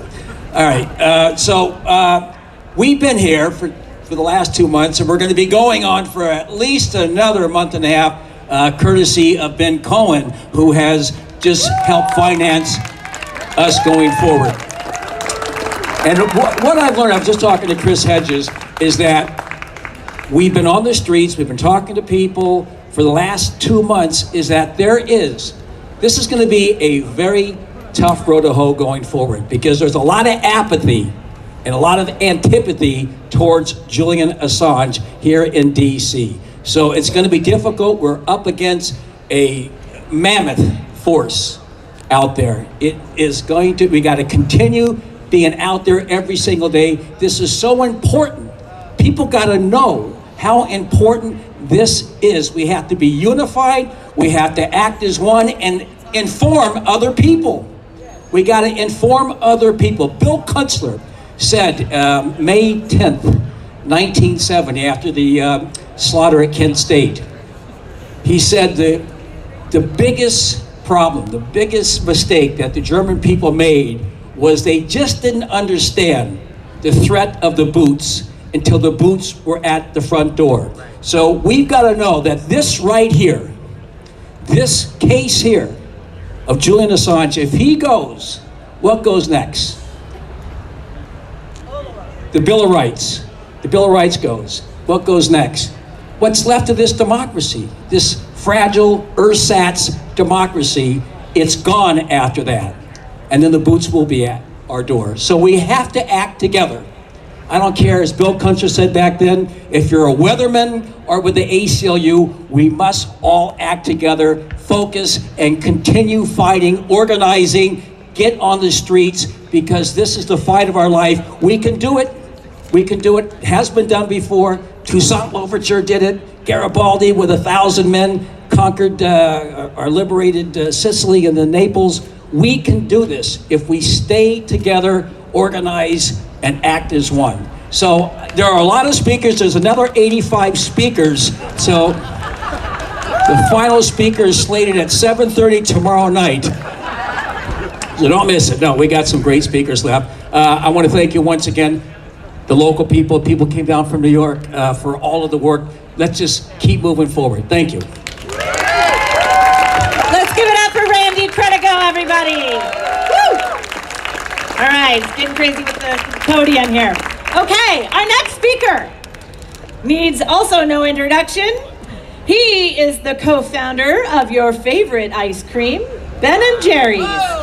President of the People Power Initiatives, which helps runs the National Assange Defense Campaign in partnership with the Courage Foundation. Everybody, let's give it a warm 2-scoop welcome for Mr. Ben Cohen.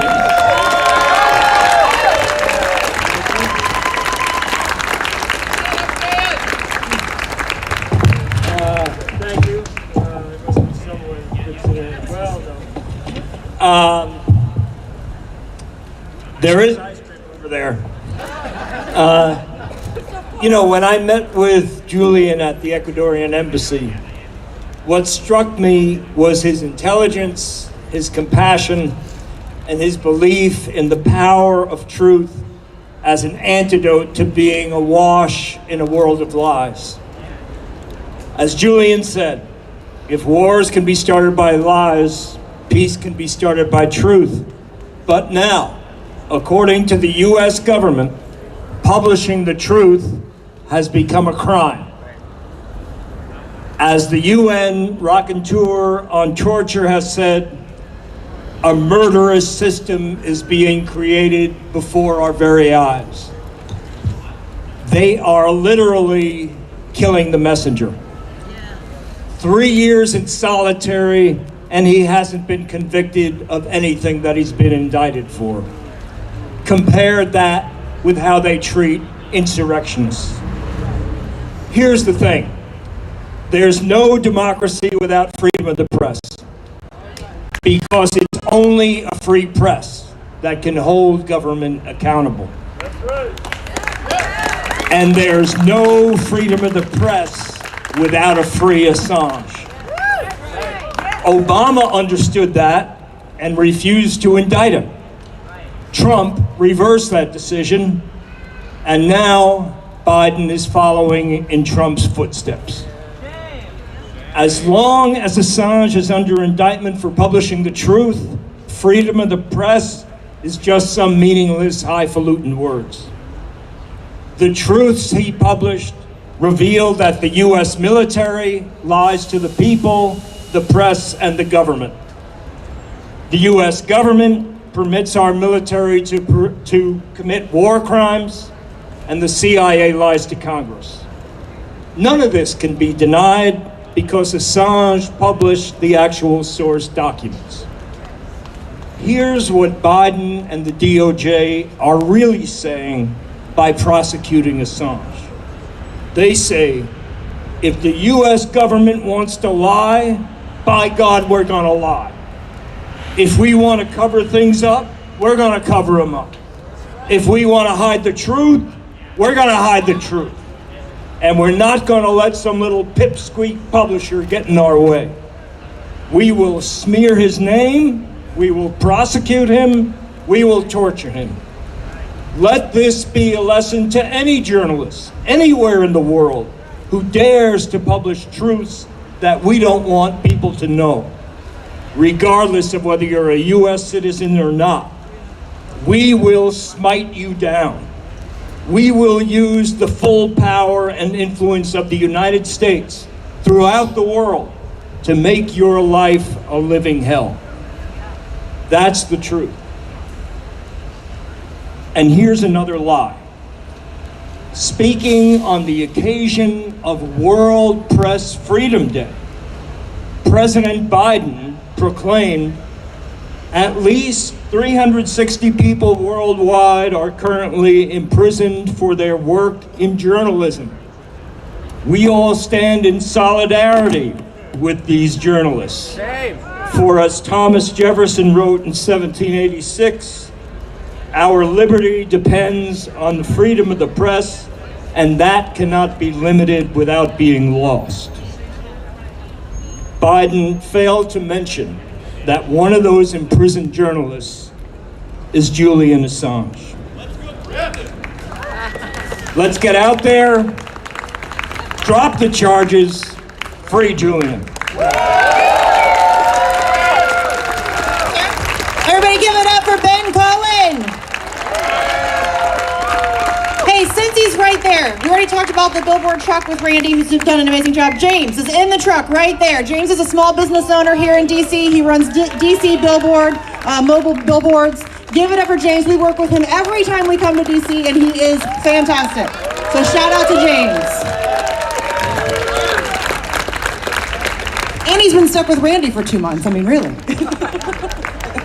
All right, coming up next, we have Marsha Coleman Adebayo, who won a historic lawsuit against the EPA, and she ushered in the No Fear bill through Congress, and the No Fear Act was signed into law. She's founder of the No Fear Coalition that fights for increased legislative protections for federal employees. She's the president of the Bethesda African Cemetery Coalition and is leading the fight to preserve and prevent further desecration of that cemetery. Everybody give it up for Marsha Coleman Adebayo.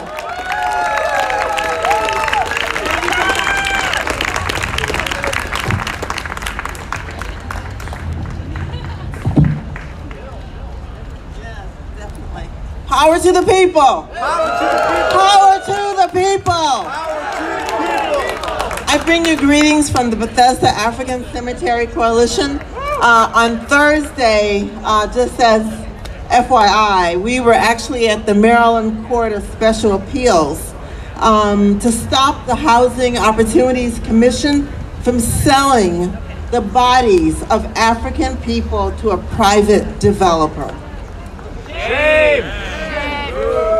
The lawsuit that we brought before the court is exposing that Montgomery County was engaged in genocide for over 400 years, and in the last 6 years has actively engaged in deprived acts to destroy human remains and other criminal evidence of the genocide.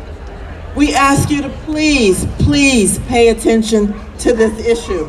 In the next couple of weeks, the Court of Appeal will rule on whether black bodies can be sold to private or public enterprises without the knowledge of the families or the court. In other words, the court is reconsidering the 1857 Supreme Court decision of Sanford versus Dred Scott. Fundamentally, the court is deciding whether black people have any rights that whites are bound to respect. But today, I am here as an EPA whistleblower and to stand in solidarity with Julian Assange and other whistleblowers. And I also think it's important for me to amplify the contribution of Black whistleblowers, who to a large extent have been ignored and their contributions forgotten. That's right. As many of you may know, this year marks the 20th anniversary of the No Fear Act. No Fear stands for the Federal Employees Anti-Discrimination and Retaliation Act of 2002. And this law grew out of my lawsuit against the EPA and became the first civil rights and whistleblower law of the 21st century. What a lot of people do not know is how much sacrifice went into the passage of the No Fear Act. It took us about 5 years to pass this whistleblower law, and we also suffered many martyrs in the process. And I would like to amplify the names of Patricia Lawson and Lillian Peasant, very brave whistleblowers. Both of these women were literally taken out by the brutal and violent retaliation at the Environmental Protection Agency. One died at her EPA desk, and the other died on her way to work at the EPA. We also experienced an incarceration. John Gran, an incredible whistleblower, who also was exposed to solitary confinement during his imprisonment, and so many firings that I can't even count, including my own. So as a national security whistleblower, the retaliation is horrific, and you realize that your life and that of your family is in danger all the time. Whistleblowing is not for the faint of heart. So I salute my fellow whistleblower, Julian Assange, and thank the organizers of this rally for bringing us all together. It takes ground troops and militant and consistent public actions to stop the United States government's relentless and violent attacks on this courageous man. But there is no doubt that Julian has been used to create the chilling effect throughout the world, a warning against anyone considering blowing the whistle. His bravery has been met with the most brutal and vile retaliation by the United States government. Every whistleblower knows that they could have suffered the same fate. So I'd like to end by quoting my friend and mentor, Noam Chomsky, about Julian Assange. Noam wrote, "He has been subjected to years of torture, false charges, now the threat of extradition, in which he will face a possible lifetime of imprisonment, and the press is not coming to his defense, with few exceptions. It's the voices in the street which can end this tragedy of the Assange torture and prosecution, like everything else. Like the Civil Rights Movement, like the Social Democratic Initiative in the 1930s, the New Deal measures, like the anti-war movement, like the women's movement, everything is always the same answer. It's the street. It's the street. And it's the activism of individuals coming together, working against often very severe odds, but for a cause that is obligatory. In the current case, necessary for survival. In Assange's case, necessary to save an individual from unspeakable torture for the crime of performing the most honorable work of a journalist.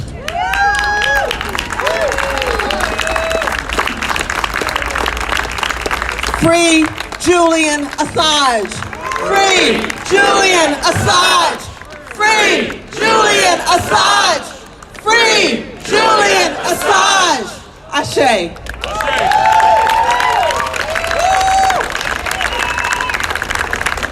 Thank you so much, Martha. As somebody who has been to the EPA many, many, many times, they don't care or listen to us. And we know that our three-letter agencies are corrupt. So thank you so much for your sacrifices. I can't say it enough.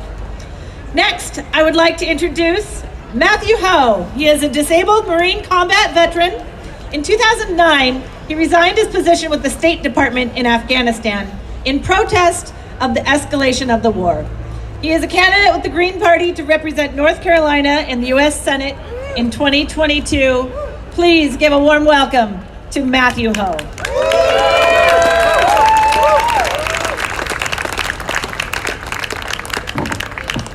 Thank you, and thank you for the organizers of this. Thank you for all of you who've come out here. This is, Medea had said, it's good for the heart. This is good for the soul. I would like to first start by asking if we take a moment for Julian, his family, and all those we have killed in war, who, if not for Julian and WikiLeaks, they would have been murdered without name or voice. So if we could take a moment, please, for them.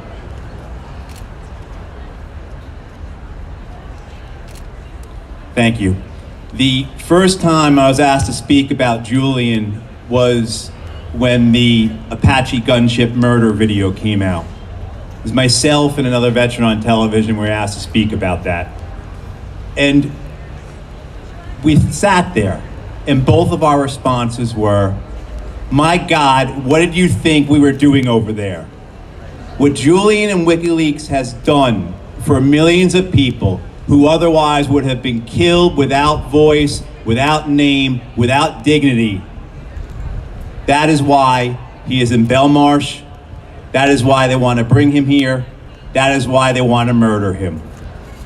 I have seen mothers with their dead children, their dead sons, their dead daughters, whose cries are in Arabic, Pashto, Dari, English. It doesn't matter. They are the same. They are our brothers and sisters. And without Julian and without WikiLeaks, those people would have had no voice. They would have no names. There would be no dignity for them at all. The murder that this country has committed over and over again in countless cities, in countless villages across the globe has continued for decades. And without Julian, without WikiLeaks, those men and women and their families would have been lost to history. So thank you.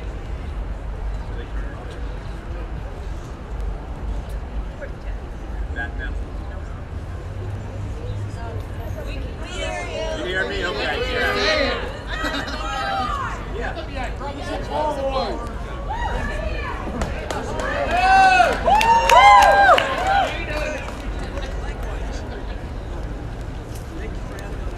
What has occurred to those people in countless countries,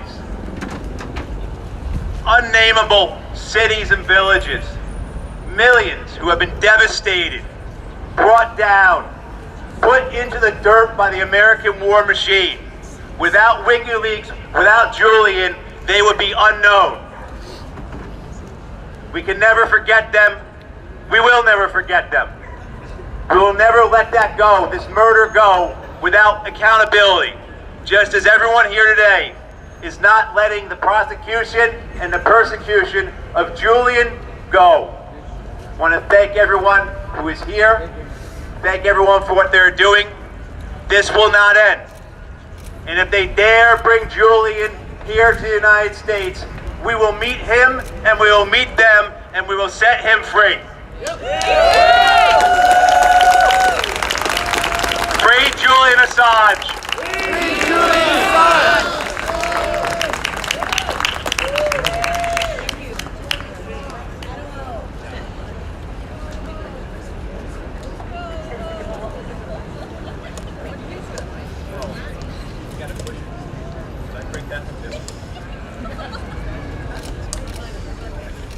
This will, there you go.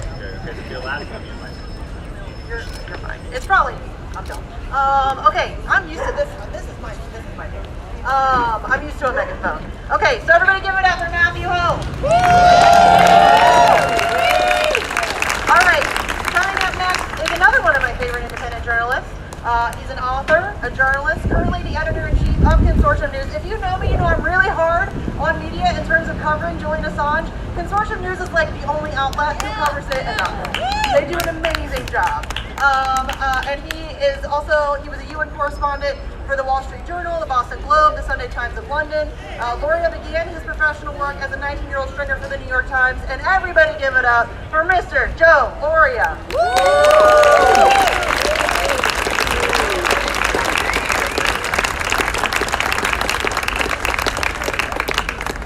Try to speak loudly. I'm the 84th speaker, and I'm the Give him the horn.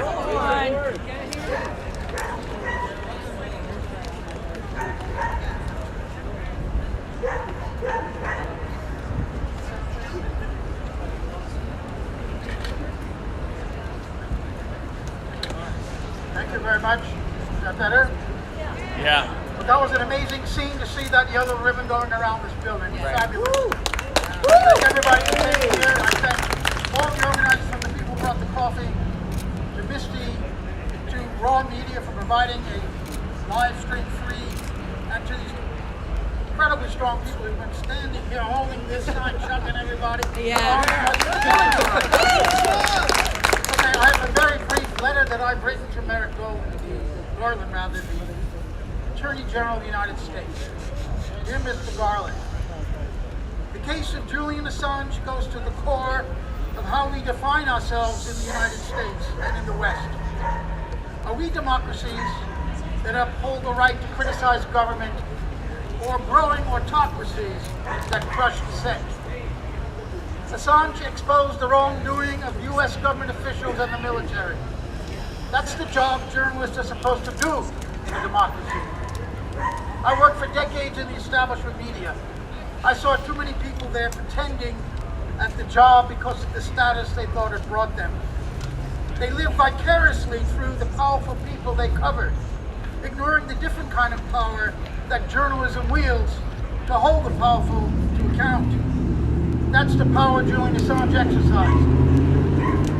There are cynics in government and in the media, consciously knowing that what they're doing is wrong, but they don't care because it expands U.S. interests and their own. They are not deluded by exceptionalist talk. They understand power. Mr. Garland, you don't seem deluded. Either you know that what you're doing to Julian Assange is wrong and you don't care because it serves power, or you know it's wrong and you're conflicted. If it's the latter, you have a generational opportunity to literally save a significant part of American democracy and go down as an historic champion of press freedom, because it will take such an heroic act to save a hero like Julian Assange. Which is it going to be, Mr. Garland?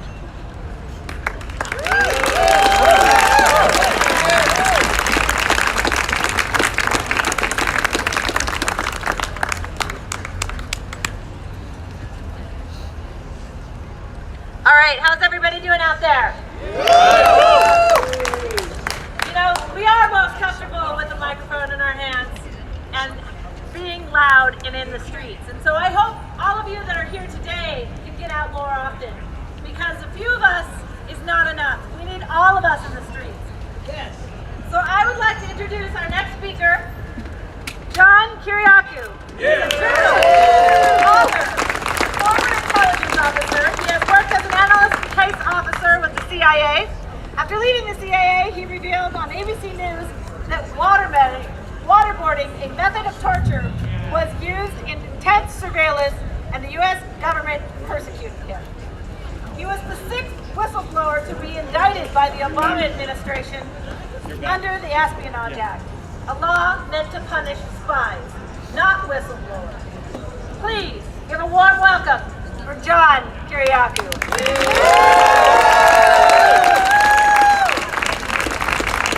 Thanks, everybody. Believe it or not, this is the first time in my life I've ever used a megaphone. 58 years. So, I was on my way over here today, and I was driving, I was on my way over here today, and I saw a sign that said, "Talking dog for sale, $20. I was intrigued, so I pulled over and went and knocked on the guy's door. I said, "I saw your sign, you have a talking dog for $20. Can I see it?" He said, "Sure." He takes me in, to the house, and there's a dog there. I said, hello. The dog says, hello. I said, my God, the dog actually talks. I said, well, tell me about yourself. The dog says, I used to work for the CIA. They would send me into meetings, like with Bin Laden and stuff. I said, I used to work for the CIA too. I said, I never came close to Bin Laden. Tell me more. He said, I would go into these meetings, Bin Laden, Putin, Kim Jong-un, and then I would go back to CIA and I would report what they told me. I said, that's amazing. I'm going to buy this dog. I said to the guy, I'd like to buy the dog. He says, well, it's $20. I said, well, why is it so cheap? And he says, that dog's a liar. He's never done any of that stuff. But this is a theme. Because everybody at the CIA is a liar. Everybody. The CIA told us that there was no torture program. That was a lie.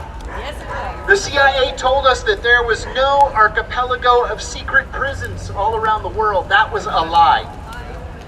They told us that there was no international rendition, kidnapping program, where we go overseas and just snatch people off the streets or out of their homes. That was a lie.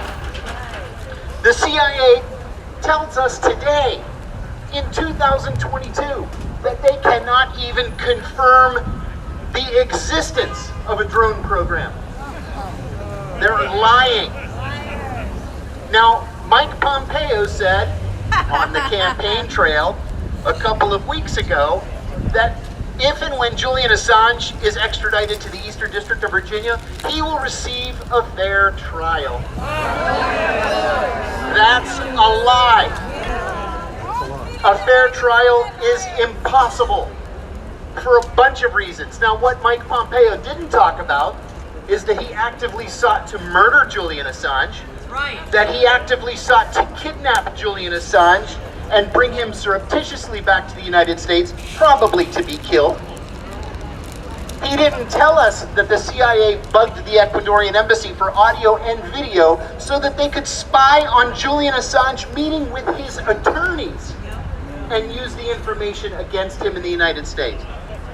We can't believe anything that they say because they lie about everything. And they're clear about it. Again, Mike Pompeo was happy to go on TV and with a chuckle said, we lie, we steal, we cheat.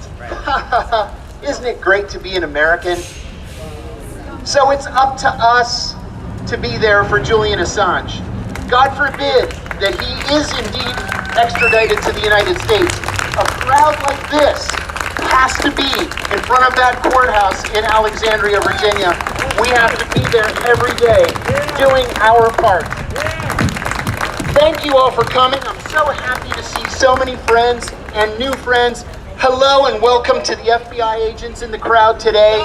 Maybe you'll learn something from us, but we hope to see you there.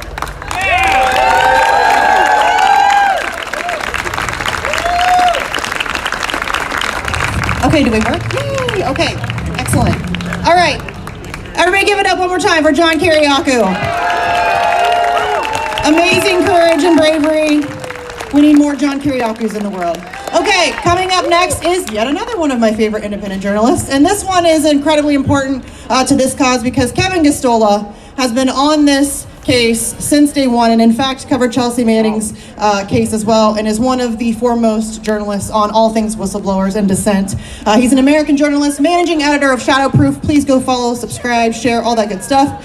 He also writes for The Dissenter. He's known for his work on whistleblowers, as I mentioned, and civil liberties cases, and has covered the court-martial of Chelsea Manning, the case of John Kiriakou, and the extradition of Julian Assange. Everybody give it up for Kevin Gosztola.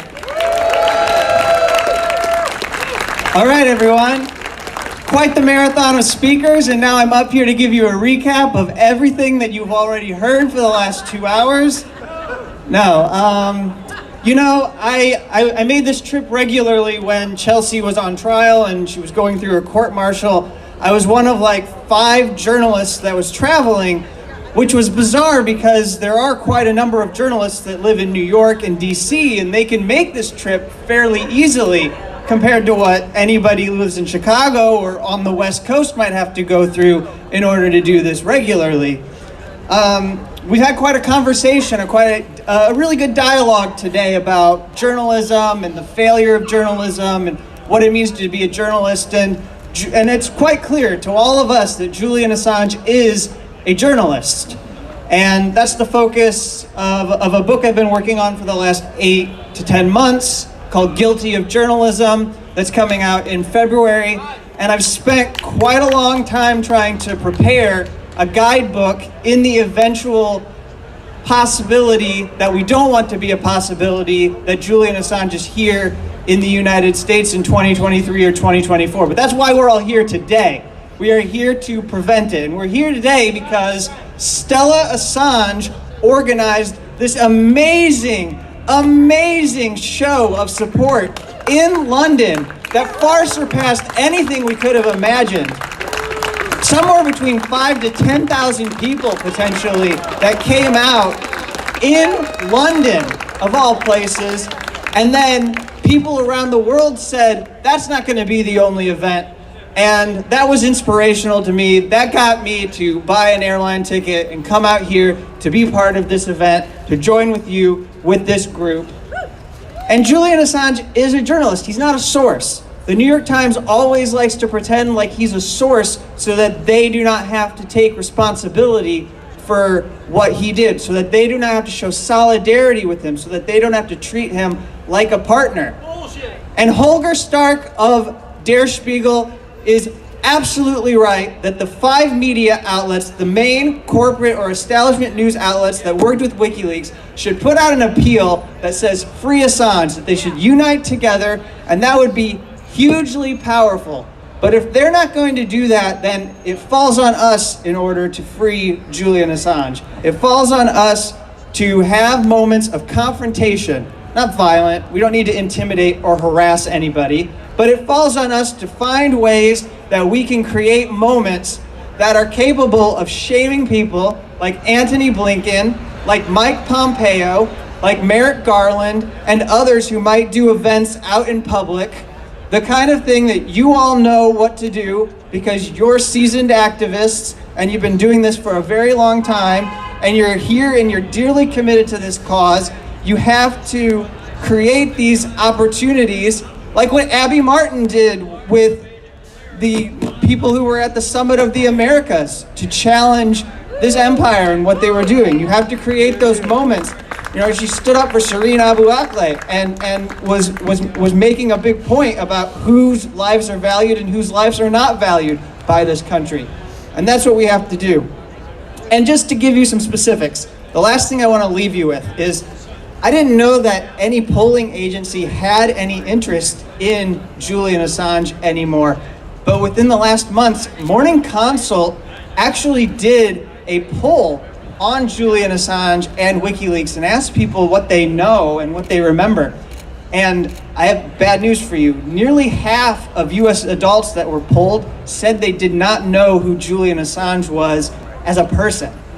Not even the propaganda that has been fed to them by the media. They couldn't even regurgitate that. They didn't know who Julian Assange was. And when they were asked about the publications in which he's being prosecuted for publishing, the Afghan war logs, the Iraq war logs, they didn't know. They didn't know what those publications. Nearly 60% of people in London or the UK, in the United States, and in Australia, which has actually made this an issue. The Australians get a lot of credit because they've turned it into a political issue in which their politicians actually have to take sides. Well, that makes sense because he's an Australian citizen. But he's coming to this country, and we ought to make him a bigger political issue here in this country because that's the only way that it's going to become a thing in which he gets freed. And finally, specifically, we should start to come up with, whenever we have these conversations, specifics about what the releases revealed and, to us, what we find to be the most important. So off the top of my head, I'm going to give you 3 revelations that came from WikiLeaks that stick with me, and then I'm out of here. So the fact that they were going to carve up the Arctic Circle between the powers of the world and take advantage of climate change and use that moment not to reverse it, but to go through and find more ways to extract the natural resources that would now be exposed because of the melting of the ice cap. Well, there's one. We also know that relevant to everything that should be on our mind, which is the potential for nuclear Armageddon, we also know that the current CIA director, Bill Burns, was quite aware of what it meant to Russia to be under NATO encirclement. And then finally, because in my profession we've seen quite a moment in which there was censorship brought to bear against a colleague of mine who stood up for Rashida Tlaib for speaking up about Israeli apartheid. Let me tell you something that Julian Assange and WikiLeaks published that Chelsea Manning provided to them. They published a critical cable that said that the US government was well aware that Israel was proud to bring Gaza to the brink of collapse in its economy, and that was the goal. That was the way they were going to keep them incapable of fighting back and having any liberation. So I think it's important that we put specifics to this when we talk about why Julian Assange should be freed. And I also want to thank the organizers for inviting me and having me come out here and join all of you. And it's so great to see everyone. And thank you very much. Thank you so much. Give it up for Kevin Gostola, everybody. All right, I have a couple housekeeping announcements. First of all, if you would like to get active and find out more information about Julian Assange's case, you can sign up over there at the information table with our New York for Assange representative, Marty. See the hands in the air. Please go sign up. Keep on top of this case because your tax dollars are funding these atrocities across this globe. They are responsible for what is happening to Julian Assange. So please do something about it today. We also are having a little after party. Please welcome to join us over at Busboys and Poets at 4 to 6:30 at 450K. We'd love to have you and get to know all of you a little bit more, especially all of you who are new here or this is your first time, because this is really important solidarity building. And we just want to send our love to everybody around the world, everybody who did anything in social media, everybody who did any letters to the editors, any local action that you have been a part of across the globe. You are doing the right thing and we commend you. So thank you. And next, without further ado, we are going to have our final speaker of the afternoon. That is a Pulitzer Prize winning journalist named Chris Hedges. He has worked as a foreign correspondent in the Middle East and the Balkans for the New York Times. He is a prolific writer of essays and numerous books and has hosted the Emmy Award-nominated show On Contact. He has taught at New York, Princeton, and Columbia universities, as well as the New Jersey prison system since 2013, which is the most honored work.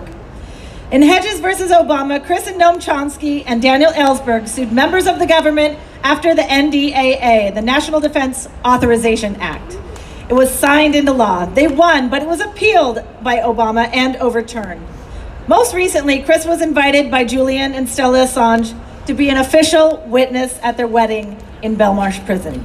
But authorities rejected that plan, claiming his profession as a journalist presented a danger. Give me a break. Please give a really, really warm welcome to Chris Hedges.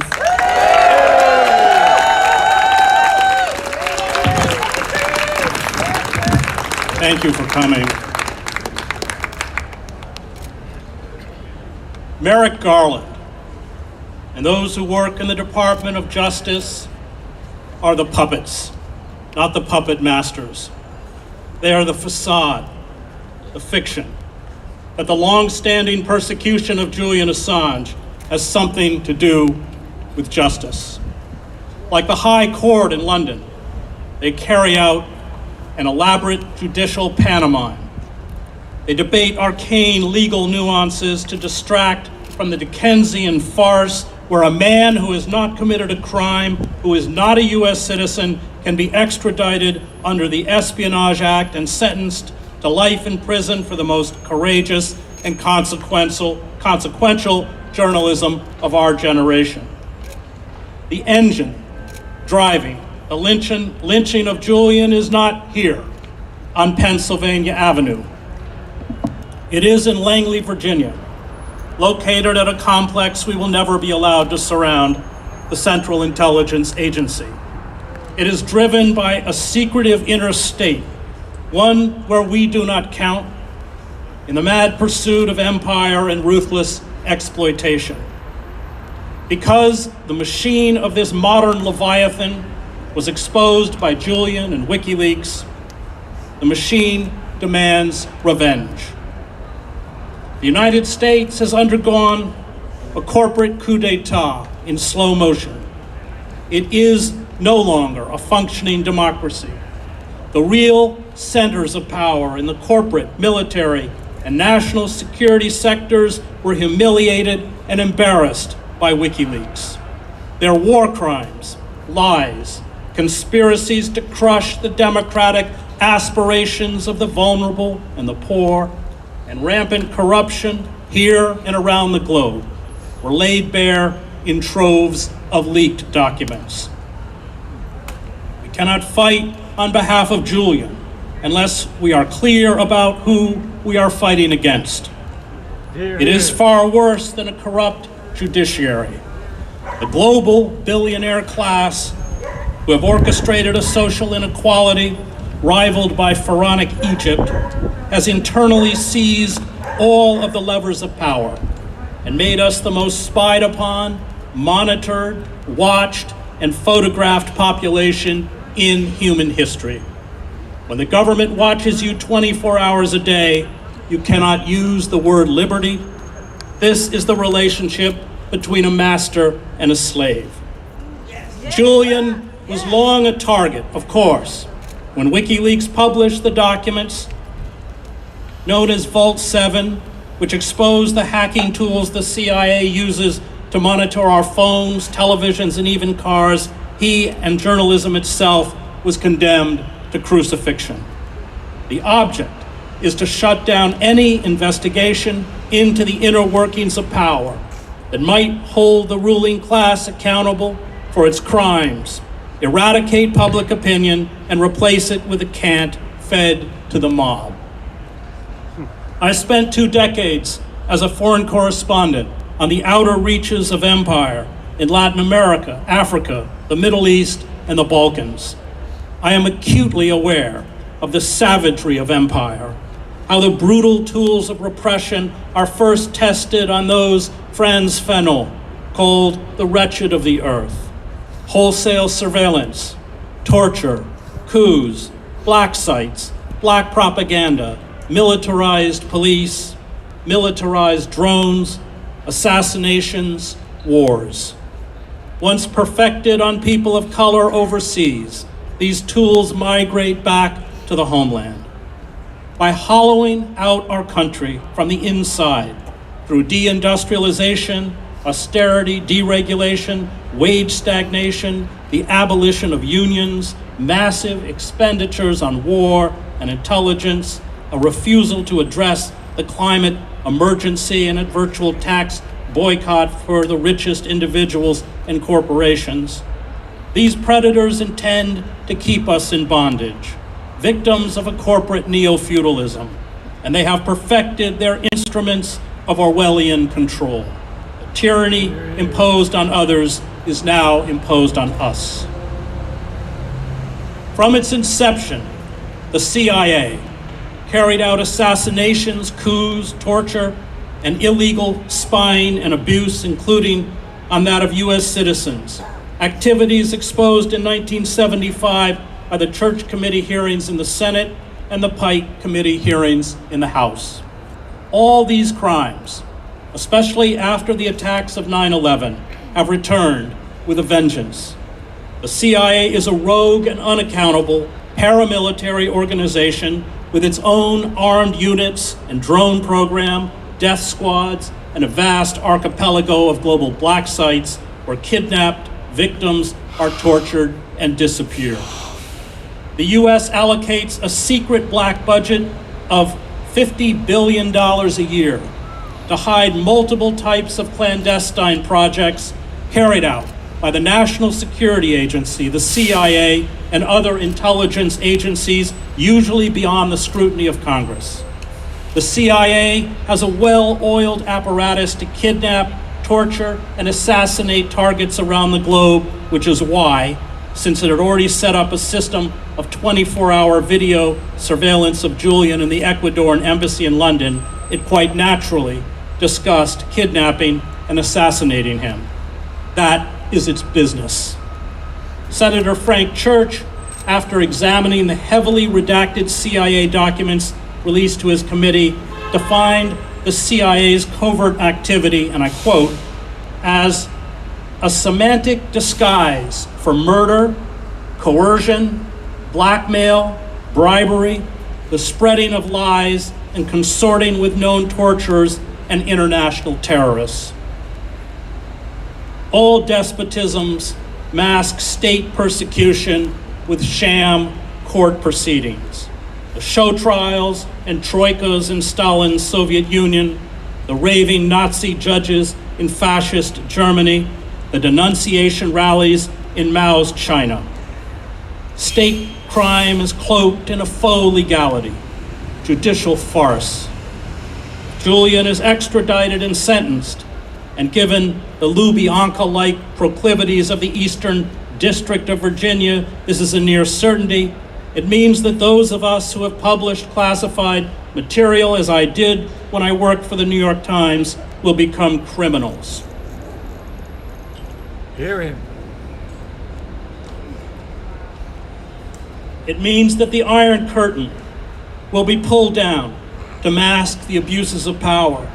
It means that the state, which through special administrative measures, or SAMs, anti-terrorism laws, and the Espionage Act, have created our homegrown version of Stalin's Article 58, can imprison anyone, anywhere in the world, who dares commit the crime of telling the truth.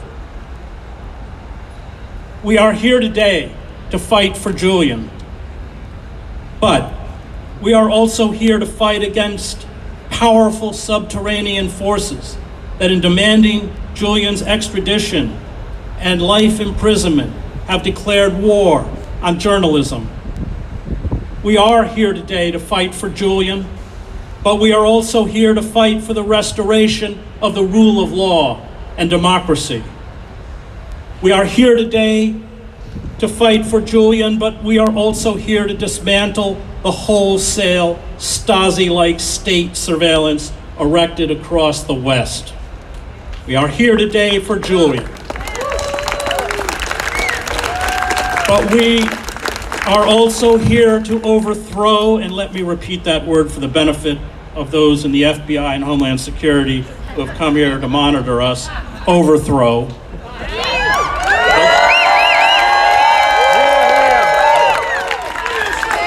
the corporate state and create a government of the people, by the people, and for the people that will cherish rather than persecute the best among us.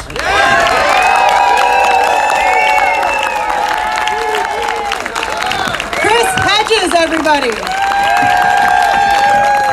Okay, good news, we're done.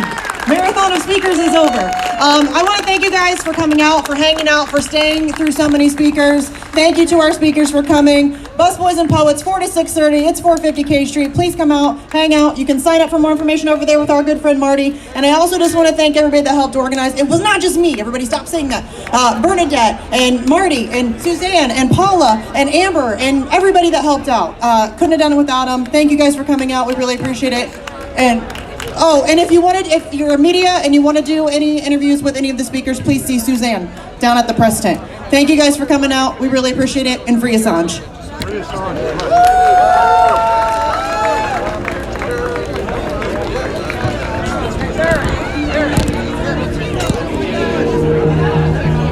Our tables reveal, for example, in this country, the United Kingdom, gays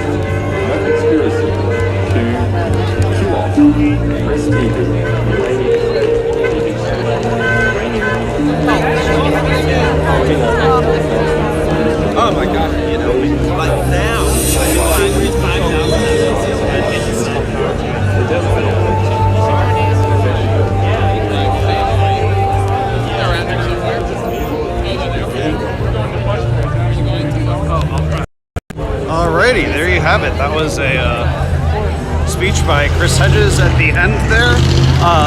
Several notable speakers. Throughout that, I am going to post some videos of the individual speeches and so forth. Afterwards, of course, I recorded kind of on an HD camera that's a lot better than the live stream, so some highlights will certainly be out later today. This event was in solidarity with actually Stella Assange, Julian's wife, organized a sort of surround the parliament event in London, which apparently thousands actually attended. And so this was a sort of in solidarity with that, that this rally took place. So with that, like, share, subscribe, all that good stuff. I might have some interviews with some of these folks later as well. But I'll end on this track.